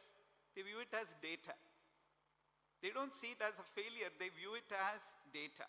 They have successfully discovered one way that does not work, bringing them one step closer to the truth. They know what not to repeat. They will surely try something else. I feel all of you need to adopt this mindset of a scientist. When you stumble, do not internalize it as a reflection of your worth. Treat it as data. Ask yourself, what did I learn from this? How can I adjust my approach? Did I start studying too late? Did I prioritize the wrong things in life? The concept of failing forward means using your missteps as stepping stones. People around us may term us as failures, but we don't need to buy their opinions. That's one thing I would really like to tell all of you, dear sisters and brothers, the students. Be careful of the company that you keep. There is this psychological principle that suggests that you are the average of the 5 people you spend the most time with. Seek out the friends who want you to be sharper, kinder, and a more engaged version of yourself. Don't go by the criticism, by the opinions of others. Some years back, the planet Pluto, it was downsized by scientists sitting in some laboratory, saying that Pluto is no longer a planet. It's a dwarf planet. That's how we will see Pluto from now onwards. Now tell me, has the comments of the scientists made any difference to Pluto? Not at all. It still continues its journey around the sun. It does its work, not giving any place to what scientists sitting on the earth are talking about. So be like Pluto, dear sisters and brothers, towards all those who try to pull you down. Our mind also plays a role in pulling us down at times by talking negatively about ourselves. And this is even worse than external labeling. I love this quote from the tennis legend Martina Navratilova. She says, every game in life is played on a 6-inch ground, the space between your ears. And the key of performing well in every arena is to control the quantity and the quality of your internal dialogue. Try to keep it as positive as possible. I'm sure you heard of Edmund Hillary, one who climbed the Mount Everest, but the second after Sherpa Tenzing. And it is said that he reached near the peak many times but couldn't make it. And finally, when he scaled it, journalists asked him a question: was this climb the most difficult thing you have done in life? He said, no, this was not the difficult thing. The most difficult thing was convincing my mind that I could do it. He said that was the most difficult thing. So if you keep your internal dialogue positive, be sure success is waiting at your doorstep. Negative thoughts are like viruses. You'll never know when it enters the system, but soon you start experiencing the symptoms in some time. So let us try to nip it at the bud stage itself, for which practices like meditation, yoga can help you quite a lot. Coming to the last part, to increase the height of our life. Now, height is measured not merely by how successful you become, but how your success enriches the lives of others. True height is not about climbing the top of the ladder and pulling it up behind you. It is about climbing the ladder, building the strong structure, and reaching down to pull others up. Amma's life is an excellent testimony of it. Let your education be a service to humanity. Whatever be your path, may it be guided by an ethical imperative to leave the world slightly better than you found it. We all need to take up this responsibility to make the world slightly better than what we found it. Many years back, Mark Benioff, a young dynamic executive of Oracle, I think the vice president at that time, came to see Amma. He was in his early 30s. And his question to Amma was, Amma, I have reached this high position in my career. Things are going extremely well. I have wealth. I have everything that I can ask for. But somehow, I feel very empty. I don't feel any more enthusiasm. Amma's answer was beautiful. She said, it's because you have been more focused on adding to your revenue rather than creating value. Then she said, don't forget to share your success with others. That alone will make you feel complete. In fact, Amma's words touched him so deep. Later, he left Oracle and he founded Salesforce, which is today a $248 billion company. And immediately he has this model there called the 1-1-1 model. That is 1% of equity, 1% of product, and 1% of employee time will be used for non-profit and community causes. Right from the very start of the company, he had this motto. So success is also about giving. That's when success becomes significant. Success should be held firm by your character. Your degree may get you your first job, but your character will determine how far you go. As students, at times there will be a lot of distractions around that may want you to invest time in them rather than being focused on your studies. But remember this advice of Amma, which can prove very, very handy. Amma says that let us not compromise, our discipline for going behind them, because the pain of discipline is much better than the pain of compromise. She puts it beautifully. She says, when you have to say no to things that are distracting, never say yes. Never say a yes in the wrong place. It can lead to a lot of problems. Now you may say, okay, if I say no to what my friends are offering me, what others are asking me to do, won't they consider me as not a cool person? It's fine. Let them consider you that way, but I guarantee you, you will have friends who share the same values, and such friends will all the time stay with you. So when you have to say no, please do not say yes, because it can really derail your journey. Now, being in a minority is not a bad thing. Let me give you a few examples. The number of people who have a dream job, majority or minority? It's a minority.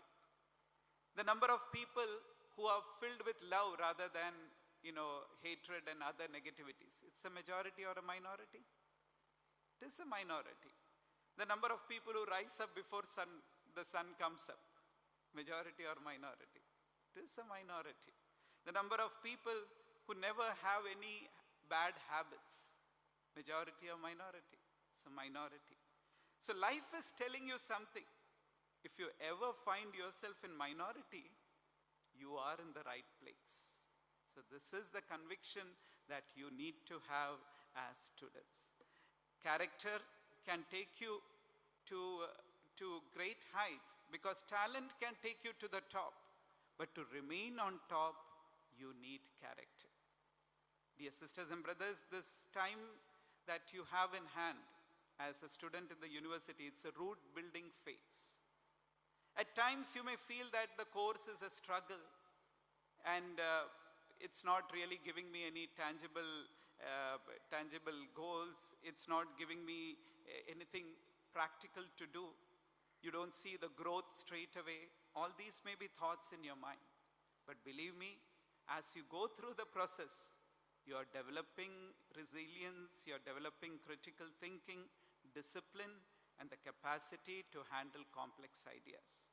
So you have to trust in this unseen work, nurture your roots, and when the time comes, you have the foundation to reach great heights. As students, I would always encourage you to remember this acronym, REACH. That is, be resilient in adversity. E, empathetic towards others. A, always curious. C, confident of your abilities. And H, humble enough to keep learning. If you have this, be sure you can reach great heights as well. Praying to Amma for her infinite blessings to be always upon you, for all success to keep flowing towards you, accolades and recognitions to keep flowing towards you, and wishing you all the best in your time here in Amrita. Om Amriteshwariyai Namaha.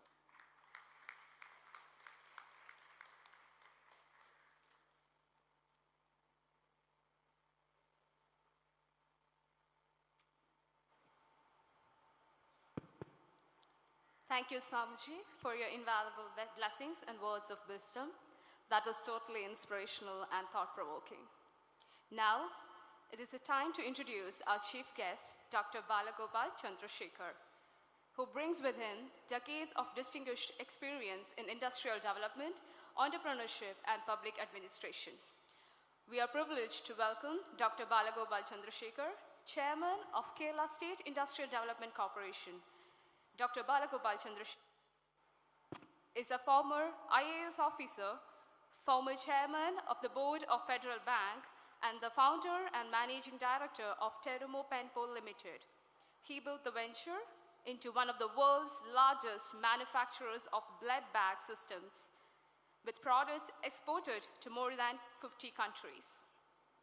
A passionate mentor to the startup ecosystems, Dr. Balagopal serves as an advisor to the incubator at Sri Chitra Tirunal Institute of Medical Science and Technology, and as a member of the advisory board of IIT Palakkad.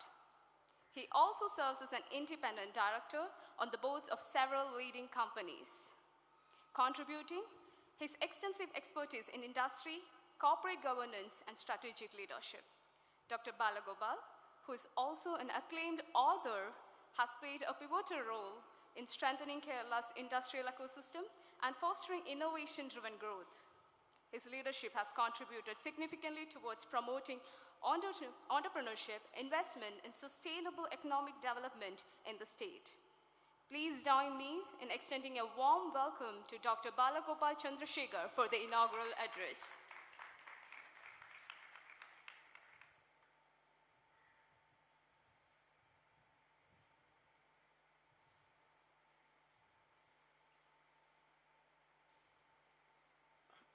Respected Swamiji, other distinguished faculty members on the dais, faculty members in the audience, students, parents, dear friends.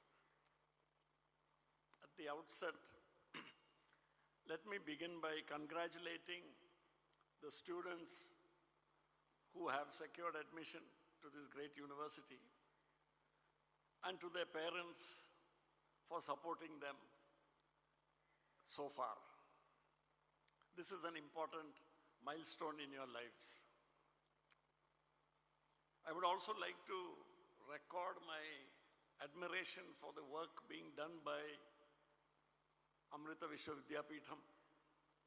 Actually, it is thanks to Dr. Bipin Nair that I came to know of the great work being done here, and to understand the world-class research, scientific research which is happening here in so many fields. I think all you students are really lucky to get the opportunity to do your undergraduate education in such a marvelous research-oriented higher educational institution. So I'm particularly happy to learn that today the students, new joining students, will be joining courses in biotechnology, physical sciences, arts, humanities, commerce, and social and behavioral sciences. So this is a very wide range, and a very large number of faculty are here, very highly qualified faculty, and I'm sure the next few years are going to be very interesting phase of your life. So you are not simply beginning a university degree course program today. You are beginning your journey of the next phase of your life at one of the most interesting periods in human history. The world that you will graduate into 4 years from now will be dramatically different from the world which you know today. That's how fast things are changing in the world. So the whole world is being recast and reinvented right before our very eyes. I think all of you cannot miss what you are seeing on mainstream media, on social media, and on the other ways of sharing information. So today's world, as I said, is undergoing one of the fastest technological transformations ever witnessed. Artificial intelligence, biotechnology, advanced manufacturing, robotics, clean energy, quantum technologies, medical technologies, digital platforms are simultaneously reshaping every business and every industry. The careers, industries, and opportunities that will define the next decade are still being created. Nobody has clarity about what it's going to look like. Even now, I think I see a lot in the media, people are very scared. Are all the jobs going to be disappeared because of artificial intelligence. And there are the other school of thought saying completely different jobs and vocations are going to be created by artificial intelligence. So we really don't know what's coming, but it's going to be exciting times, interesting times. Your generation will not simply adapt to change, but you're going to be part of the forces creating this change. So just imagine that, you're part of that. Second point which I want to leave you with is the future belongs to those who work across disciplines. So in the old days you could say, I'm a chemistry student, I'm a physics student, I'm doing medicine, I'm doing engineering. Today you can no longer say that. It is at the intersections of disciplines that the most interesting things are happening. It is at these intersections that the greatest research opportunities exist and that the great discoveries are being made. So remember not to get, in your mind, you must not get siloed into the subject which you are studying. And I don't think Amrita Vishwavidyapeetham will allow that to happen either, because your courses are designed that way. So for example, these intersections and the way different disciplines interact is AI and biology, physics and medicine, engineering and healthcare, commerce and deep technology, behavioral science and AI, humanities and ethics in technology. Even, for example, my company was involved in high-tech biomedical manufacturing. Halfway into the existence of my company, 10 years, 15 years after we started operation, completely new branch of engineering came up, mechatronics, where in Internet of Things, where we had equipment, for example, in my factory in Trivandrum, which was operated by a team sitting in Belgium. Operated by them. If you go into that section of the factory, there's nobody there. It's dark.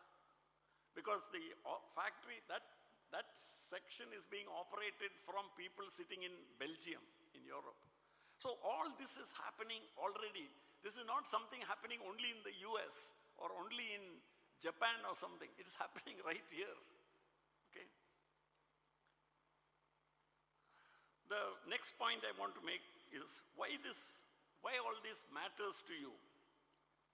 By the time you graduate 4 years from now, many of today's technologies will have evolved dramatically. Some of the jobs you will eventually hold after you graduate probably do not exist even today. Therefore, your degree alone will not define your success. What will be important for you is your willingness to continuously learn, adapt, question, and innovate. So what you have to learn here is the ability to keep learning. You have to acquire that ability here to keep learning. The students who succeed in life, and I have found that out from my own observation, are not necessarily those who score the highest marks and get the highest grades in their tests here. That does not mean you should not pay attention to them. My point is, those are not the purpose or objectives of why you are here. You are here to learn. So what is important here is your learning experience. It is something which you go through in the next few years here. And who will those be? As Swamiji said, and as Dr. Bipin also said, those who will be successful are those who remain curious, will embrace change, and will keep learning throughout their lives. I learned a lot during the last 15-20 minutes when I was listening to Swamiji. And I hope all of you also were paying attention to what he was saying. Final point I want to make here is make the most of your time here at Amrita Vishwavidyapeetham.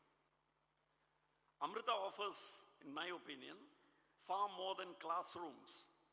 Students should make full use of research opportunities, the laboratory facilities, faculty mentorship, industry interactions, international collaborations, and entrepreneurial and innovative opportunities, student clubs and interdisciplinary projects. Just a sentence, a minute about that.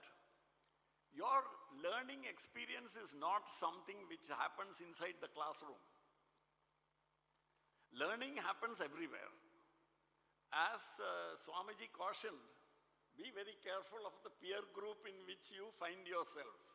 Because earlier on there were two schools of thought about how you learned. One was called the nature school and the other was called the nurture school. The nature school said you're born with some intelligence, you're born with some gifts. You can't do anything about it. The nurture school says, no, it's not that. The more important thing is the kind of environment in which you grow up. The environment in which you grow from childhood to adulthood. That is more determining. Then there emerged a third school which says, more than the nature school or the nurture school, what really influences you is the peer group in which you spend the most of your life. Most of your day you are spending with a group of people. Just be aware of the fact that they have an influence on who you become, which is disproportionate and which is quite awesome actually, quite frightening in fact, the influence which they have on you. So be very careful about that part. University is one of the few periods of life where you have the freedom to explore, to make mistakes, to learn rapidly, and to discover your true interests. See, you have entered it's like you are entering a door. Now, some years you've got now ahead of you, your undergraduate, your postgraduate, your research phase of all your education. But when you enter, you think, this is what I want to do. Now, as you pass through this, those ideas will change. And don't be worried about it. Consistency here is not a great virtue. It's actually a big weakness. It means a refusal to change with times. You should be flexible enough to allow yourself to change. So, finally, I'm very happy that you're joining one of the few universities in the country which pays so much importance to research. See, higher education without research is a meaningless thing, in my opinion. It is where then it's a unidirectional flow of information. That is not what education is. Higher education needs to be coupled with research, and I'm happy that Amritapuri has got a strong program of research. So right from the beginning, try to keep asking yourself, is there a problem which I can start thinking about and solve? Is there a problem in my neighborhood or here in Klapana Panchayat or in our hostel or in the lab? Is there a problem which I can solve? Second thing which you should think about yourself is, because of your work, are you impacting the life of at least one other person? Is it having an effect on at least somebody else? Or is it only you who are the beneficiary? So in other words, you have to constantly validate, ask yourself, what difference does it make if I do this work or if I don't do this work? 4 years from today, when you graduate from this institution, do not ask yourself only, did I find a good job? Ask yourself whether you created something valuable during your stay here. Did you solve a meaningful problem? Did you improve someone's life? Did you contribute to knowledge?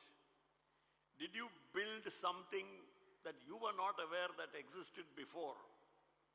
If each one of you leaves this university with that mindset, you will not only build successful careers, you will help build a stronger Kerala, a stronger India, and a better world.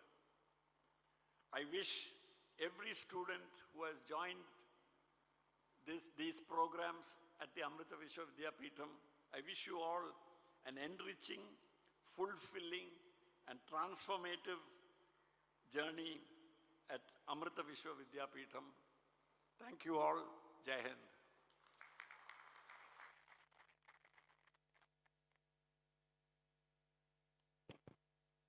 Thank you, sir, for your encouraging words and for inspiring our students to dream big and for urging them to contribute meaningfully to society. Thank you for making time to come here and initiate our students into the next chapter of their life.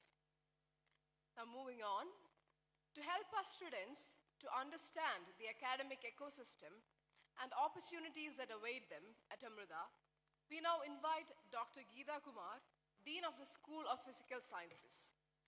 Dr. Geeta Kumar is an accomplished academician and researcher whose work spans microbiology, antimicrobial resistance, and translational research. Under her leadership, the School of Physical Sciences continues to foster academic excellence and innovation. May I now invite Dr. Geeta Kumar.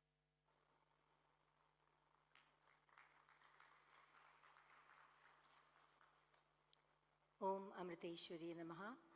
My humble pranams at Amma's sacred lotus feet.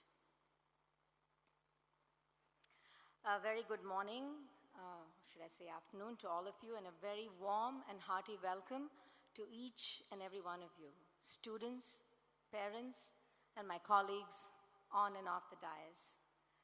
This is a very significant day for all of us.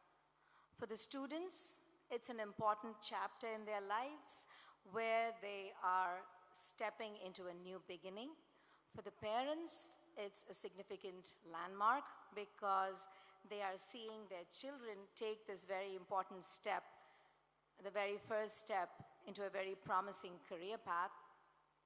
And for all of us here at the Amrita family, we eagerly look forward to another batch of brilliant, young, curious minds who will be the future leaders of tomorrow. So, at the onset, let me first congratulate all of you, as has been the common theme, all the previous speakers too. I think congratulations to all the students and the parents who supported this decision to join Amrita Vishwa Vidyapeetham. We know that in this day and age that there's a lot of choices open to you in terms of career options, in terms of institutions offering them. So let me first assure you that you have made a very good choice, a very smart choice.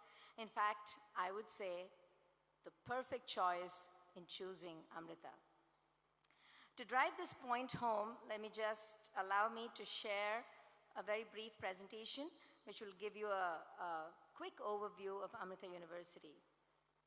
So at Amrita Vishwa Vidyapeetham, our pursuit of excellence in education and research, as has been emphasized by Dr. Balagopal and by Swamiji, is deeply anchored in the vision and mission of the university. So we believe not only in education for living, but more importantly also in an education for life. An education that is inculcated with values, a culture of the heart, as we would like to call it. So here, what you will get is not only an education for living, but also an education for life. Another important part of our university is compassion-driven research. I think you've heard multiple times earlier in this day itself today, this morning, about how important it is to give back to society, to make a difference in your life. So our Chancellor, Mata Amritandamayi Devi, this is a vision, an outlook that is very close to her heart. So compassion-driven research is something that is an underlying substratum of our university, and you will see this integrated into each and every aspect. Another important factor, as Dr. Balagopal and Swamiji and the earlier speakers,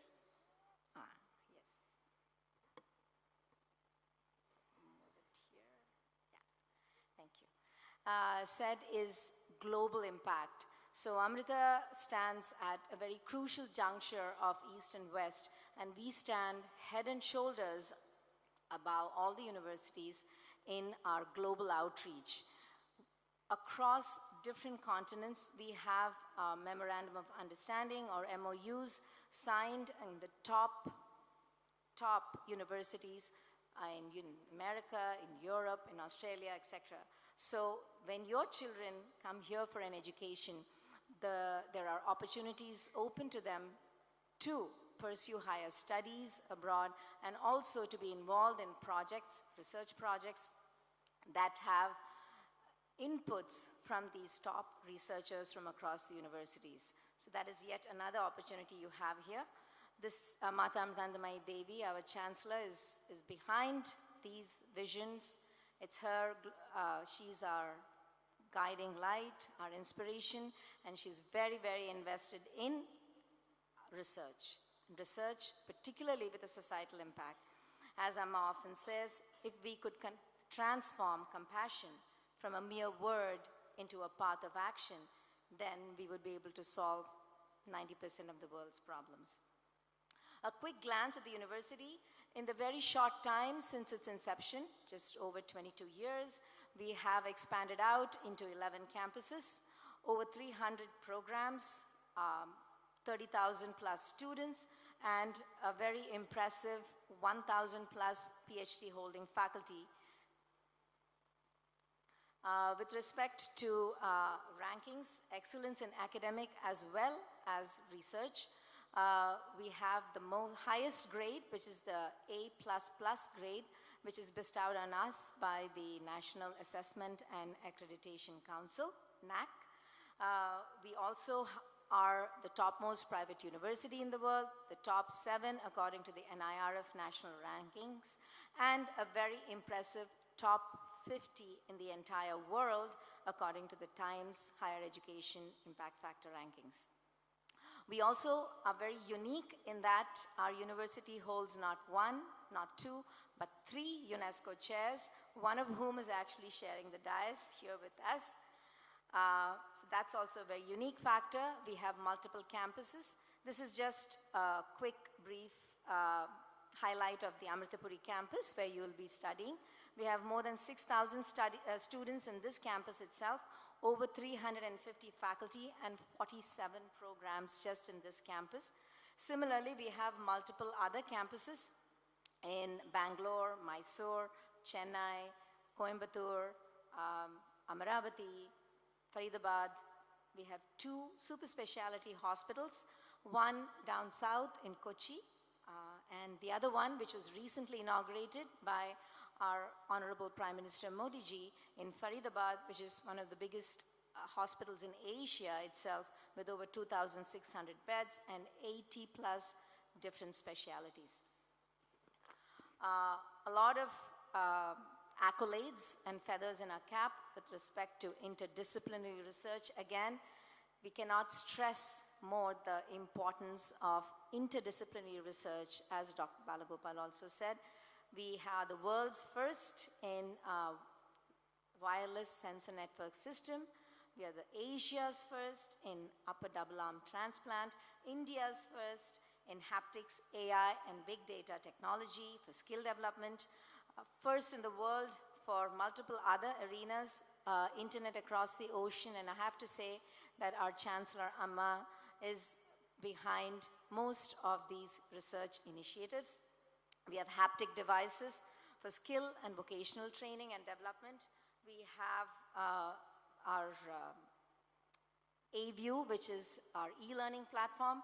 We have because this is predominantly a fishing village, we have a robot for harvesting coconuts from coconut trees, and we have robotics, deep brain stimulation, the list goes on, Internet of Things for remote health and monitoring systems. We have lightweight bulletproof vests. It goes on and on. Amrita Healthcare, in terms of multidisciplinary research centers, we have a whole slew of these centers. We have the Center for Wireless Network and Applications. We have the Center for Nanosciences, Center for Multimodal Applications using computer and human interactions. We have Center for Cybersecurity, Center for Research in Analytics. We have Amrita Mind Brain Center, and we also have a whole bunch of other centers spanning the breadth, length, and depth across various areas and diversities. In the interest of time, I'm just going to quickly skip through them. We're also very proud to say that according to the Stanford's very prestigious 2% scientists, based on their research outcomes, impacts, citations, we have a very stellar lineup of our faculty who fall into this 2% scientist category, ensuring that your children will get the highest quality of education. I'm just going to skip through a lot of these things. We have educational technologies, compassion-driven research and innovations. We have online labs. We have tablet-based education in over 21 states. We have online laboratories that are being implemented in over 4,500,000 schools and virtual laboratories. We have skill development and livelihood. Dr. Bhavani Rao and her group has been teaching women to build toilets. This is with a vision for removing or eliminating open defecation in villages particularly. So they have trained women in these activities. We have mobile vocational education. We have haptics, Amrita Shri, which is also a program that is very close to our Chancellor's heart, where we have empowered over 300,000 women to be, financially in small business models, sustainable financial models, and over 3,000 plus women trained in vocational education and haptics. Right here in this village itself, we have trained women in plumbing, an area that is predominantly male-dominated. So these women can actually, finish their household chores and then go and earn a living. A lot of research outcomes and products. It's not just research that stays in textbooks, in PhD theses and libraries, but also translation of these research and translation of these research to actually impact and touch society. In international collaborations, we stand head and shoulders above all the other universities. As I mentioned earlier, we have over 350 MOUs signed with the world-class, topmost universities, Harvard, Columbia, Stanford, Cambridge, we have University of Buffalo, and even across Europe, we have TU Delft, we have Uppsala from Sweden, UC Davis, Penn State, University of Twente, VU, and we also have from Australia, we have Deakin, we have Melbourne. So this just gives you an idea of the huge amount of collaborations, and these are not just MOUs. A lot of our faculty actually have active ongoing collaborations with top-class researchers from these universities, enabling your children and opening doors for projects, research, and higher studies into, and opening doors into these top world-class institutions.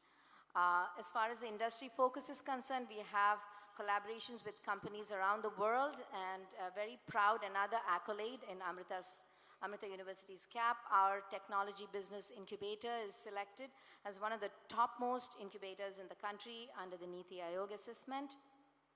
We have joined centers of excellence in multiple areas, like in antimicrobial research. We have centers in earth sciences. We have centers in hydrometallurgical sciences. We have centers of excellence in social and behavioral sciences, and multiple international research in interdisciplinary and cutting-edge thrust areas. And there's one more thing in the Civil 20 India. A couple of years later, our Chancellor, Mata Amritandamayi Devi, was appointed by our Honorable Prime Minister Narendra Modi ji as the chair of the Civil 20, and under her guideship, we had 16 working groups, over 6,000 CSO organizations, and a really commendable 12,000 plus events were conducted and organized. Live-in labs was mentioned earlier on by Swamiji, and this is a very unique concept again, Amma's vision, where you have an experiential learning, where you can actually go to the villages, understand what the problems are in the villages, and then come back and innovate solutions to that, which can then be implemented. So it's a very holistic thing where you actually have an understanding of what is a societal need, and you innovate based on that, and you actually implement and translate that research. So again, and also this kind of makes you into the aspect of education for life. It makes you into a better human being too. Our presence in villages is very impressive, as you can see. In the interest of time, I'm just skipping through, but you can see across the length and breadth of India, we have our presence in providing clean drinking waters, in vocational training, in multiple arenas, and this shows our presence across the state of Kerala. So, and this actually is our backwaters, very scenic backwaters that you can have for peace and relaxation and enjoyment. So as all of you embark on this exciting new phase of your academic career, we at Amrita will assure you that a prospect of a good future, a brilliant future, a successful career is going to be our primary objective. So I strongly encourage each and every one of you to be a creative thinker, a problem solver, to unlock the mysteries of the universe and the potential within you, and be, more importantly, translate all this for the benefit of humanity, as our Chancellor says. So I wish each and every one of you the very best and huge success, and to utilize all the opportunities that you have here at Amrita. Wishing you all the very best. Om Amriteshwari Namaha.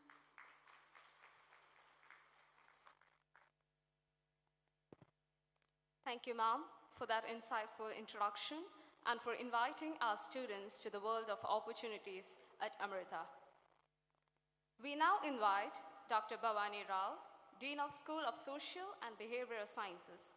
Dr. Bhavani Rao is India's UNESCO Chair on Gender Equality, Director of Amritapuri Labs, and an internationally recognized leader in women empowerment, sustainable development, and social innovation.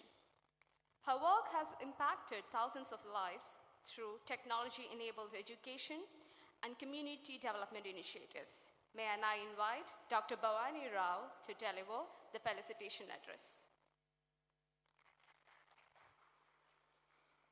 Someone is clapping. That's good.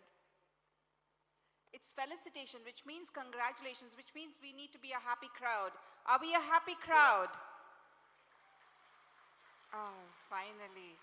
Some hands are moving. Welcome, welcome, welcome to Amrita. We are so happy to have you here. Unfortunately, being one of the latest speakers, most of what I have said has already been said. We have this amazing concept in education. It's called reinforcement learning, which means we say it again. So if you think that you've heard it already before, it's good. It means that you were listening. And if you haven't, well, you know what that means. But the idea is that when you keep listening to these things, when situations actually land up in your life, you will be able to recollect it faster, and you will be able to hopefully apply it in your life. So here it goes. You're going to listen to all the same things again. So welcome to Amrita. Congratulations to all the students. Congratulations to all the parents. We are so happy to have you here. You're hearing it again, and you will hear it again at the end. So at Amrita, I think we'd like to think of us. Amma says that, you never step into the same river twice. I think Amrita is like that. It's ever new and it's ever flowing. And the faculty in the administration here at Amrita, we're like the banks that do not restrict or dam you, but they hold you and they guide your flow through life. And the wisdom and the vision that Amma brings to this education is like the depth of Amrita. So allow yourselves to flow through your experience, through this life over here, and make the best of it. I know that this batch of students coming in have lost some of the best years of your life of collective education to COVID. Probably 6th, 7th, 8th grades and 9th grades you were locked in? Yeah? Right? Make up for it. Make up for it over here. Peer learning is something that is so important. Learn from each other, learn the good things from each other. Be the role models that you would want to latch on to. Say do not find bad company, be the good company that you can offer to other students over here. So I'm going to just kind of wrap up everything that was said into a framework. And this framework was given to us by Amma. Amma says that there are 5 goals of education. And she said, of course, the first one is for a living. That's what everybody said. You need to get your bread and butter in, you need a house, and you need a car, you need to have a family, and you need a glorious future. So all the skills that you need for a living. But your living is going to change, like what Sir said. In the past, they would learn a skill. They could just do one small thing, and that was good, and that got them their livelihood. And then you started learning, you had to accumulate knowledge, you had to learn things, you had to remember things. And then it moved even further, then you had to actually apply the things that you had to learn. But now you have AI that does everything for you. So why are you here? If AI can do everything for you, you need to be different. Otherwise, nobody will employ you. They might as well employ AI. So you're going to learn how to be different, and that is a research temperament. You have to learn how to think. And you will be the ones to guide AI on what to think, what to do. But for that, you have to know what it is yourself. So do not use shortcuts. Your education for a living is based on research. It is the future. You have no way out of it. Accept it, embrace it, start now. Otherwise, you'll be obsolete even before you leave the walls of this institution. So keep that in mind. So education for a living in Amrita right now, it means you get your thoughts and knowledge and everything in shape, but you learn how to use a research temperament. The second goal of education, Amma says, is for having good mental health. And Amrita is the best place for that. We have yoga, we have meditation. This is something that is taught to all the students to reduce your anxiety, to make sure that your mind, body, the whole system is integrated and works seamlessly. Mental health is a huge issue among student populations these days. Amrita is the best place for you for that. We also have a mental well-being and counseling center called Manolayam. The activities, please, I encourage all the students to go. Make sure that you know that you have this available. It's at your doorstep for individual counseling, for group counseling, for parents to also stay in touch about your children's well-being and mental health. So this is something that we give a lot of importance to at Amrita. The third goal, Amma says, is your duty. You stand on the shoulders of giants. You're here because of your parents. And your parents are sitting right here. You owe it to your parents. You owe it to the community that brought you up. You owe it to your colleagues who are over here, the co-students. You owe it to the faculty to learn, to do your best. You also have a duty to the environment. You do not throw waste. We have certain things in Amrita that we are super strict about. You do not litter. You do not waste. This is Amrita culture. You do not take drugs. You do not rag. You do not belittle people. These are sacrosanct. You're entering this campus, no drugs, no alcohol, no littering, no wasting. I hope you understand why. Because it is your duty to the environment. It is duty to the environment that is over here that you have entered to allow you and others to study that these are there. So do your duty, learn to do your duty towards your parents, towards each other, to your country, and also to the institution that you are entering. The fourth goal of education, Amma says, is to have an attitude of gratitude. And that you learn best through this program that Dr. Geeta just mentioned is Live-in Labs. When you see how much of a blessing that you have in your life to be at an institution like Amrita, you see that when you see others who do not have that opportunity, then you appreciate the opportunity that you have. And that awakens gratitude. And it awakens compassion. And then you learn to give back to society. So this attitude of gratitude is the fourth goal of education that Amrita hopes you will learn before you pass through these gates. Actually, I hope that you learn it even from the first day, because it's a layered learning, and you learn with every minute, with every experience. You consolidate it when you leave. The fifth is the subtlest goal of education, is that you find yourself in the universal scheme of things. So profound. No other university offers that. The chance for you to really know yourself, not just inside, but also in the grand scheme of things, if you have the mind and the curiosity to explore. That is driven completely from within you. But Amrita gives you that opportunity. No university in the world gives you that opportunity. So for all these reasons, congratulations again for joining Amrita. And a big round of applause to the students and the parents who are here. Welcome.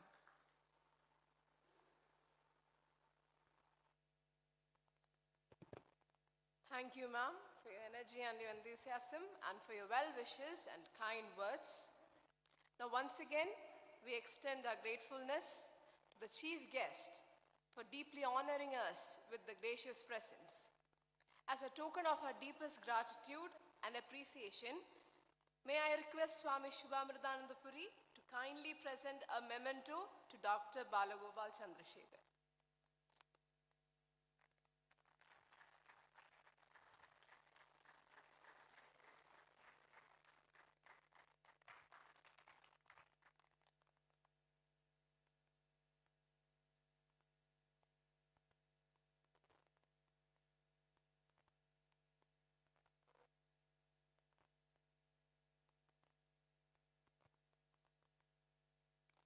Thank you, Swamiji. Our sincere gratitude once again to Dr. Balagopal Chandrasekhar for being with us today. To formally conclude the inaugural session, I invite Dr. Diana Das, Vice Principal and Head of School, School of Arts, Humanities and Commerce, to propose the vote of thanks.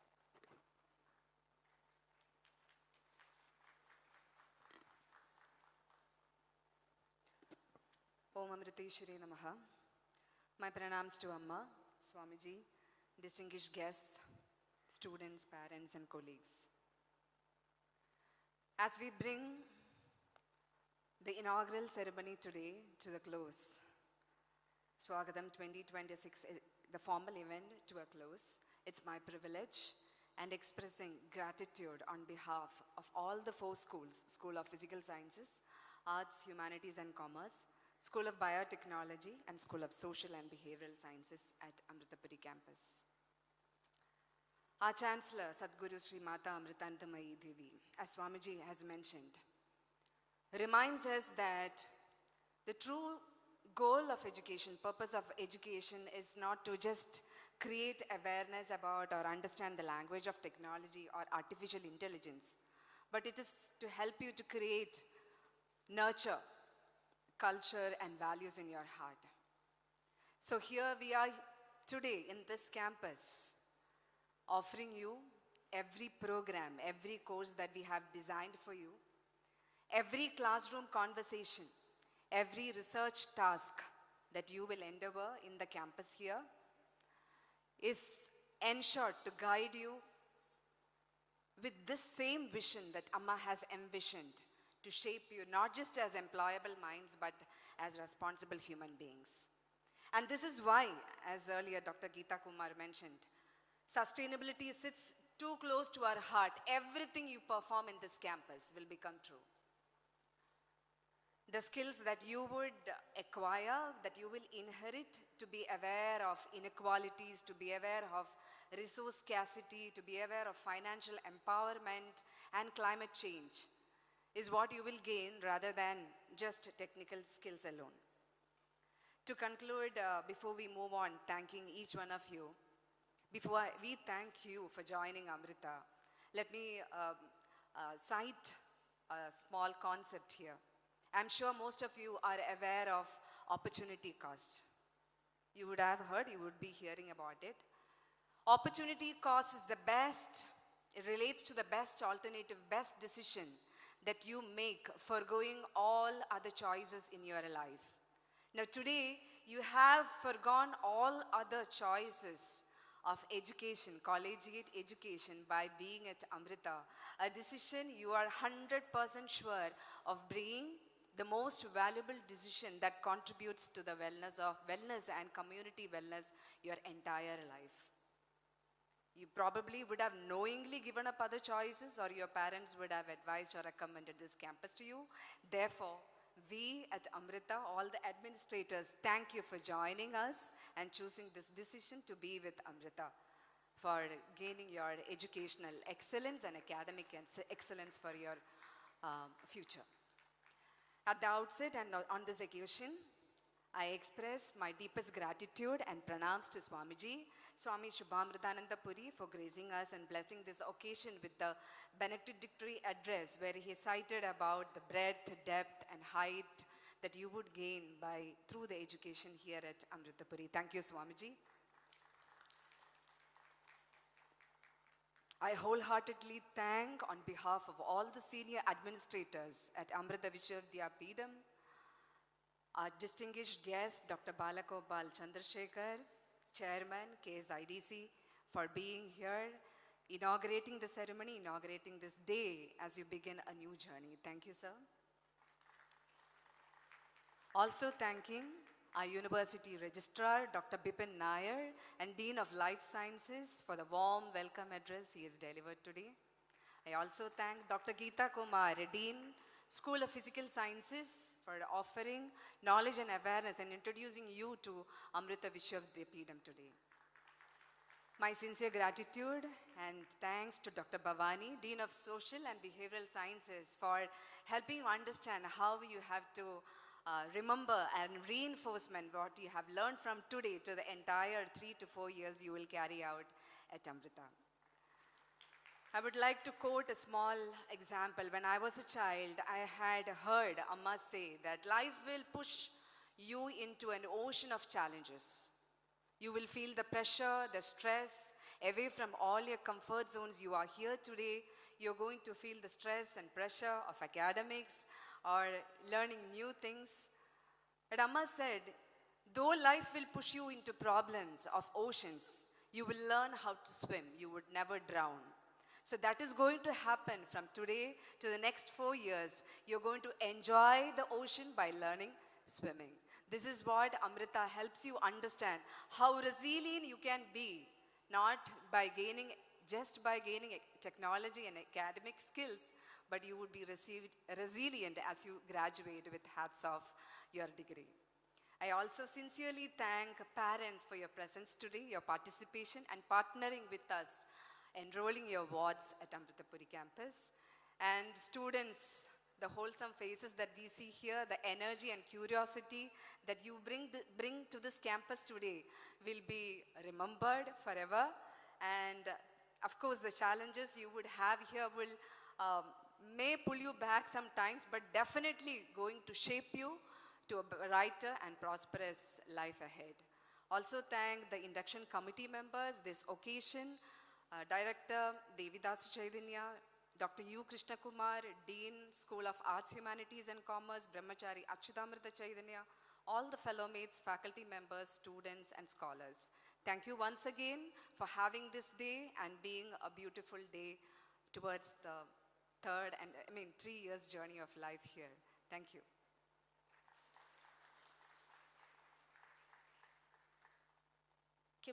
Thank you, ma'am, for your pleasant words of gratitude. Ladies and gentlemen, may I request everyone to kindly rise for the national anthem.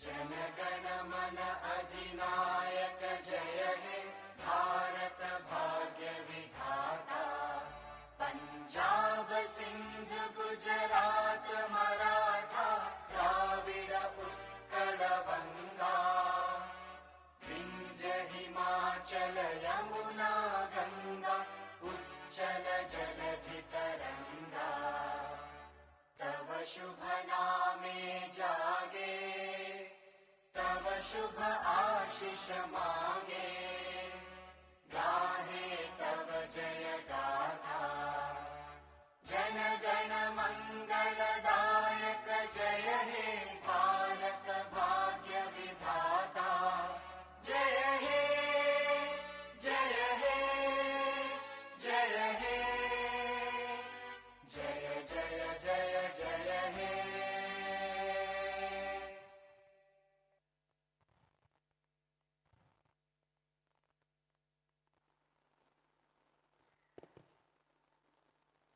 This concludes the inaugural session of Swagatham 2026.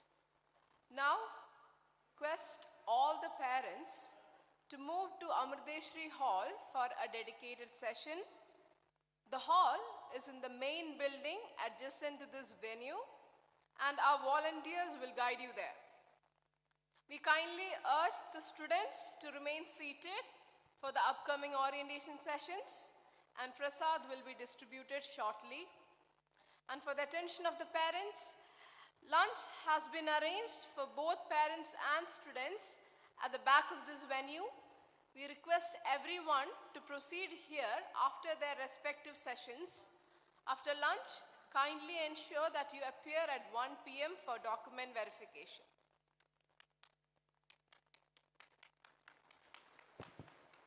Please note that the document verification session is scheduled for 1 o'clock.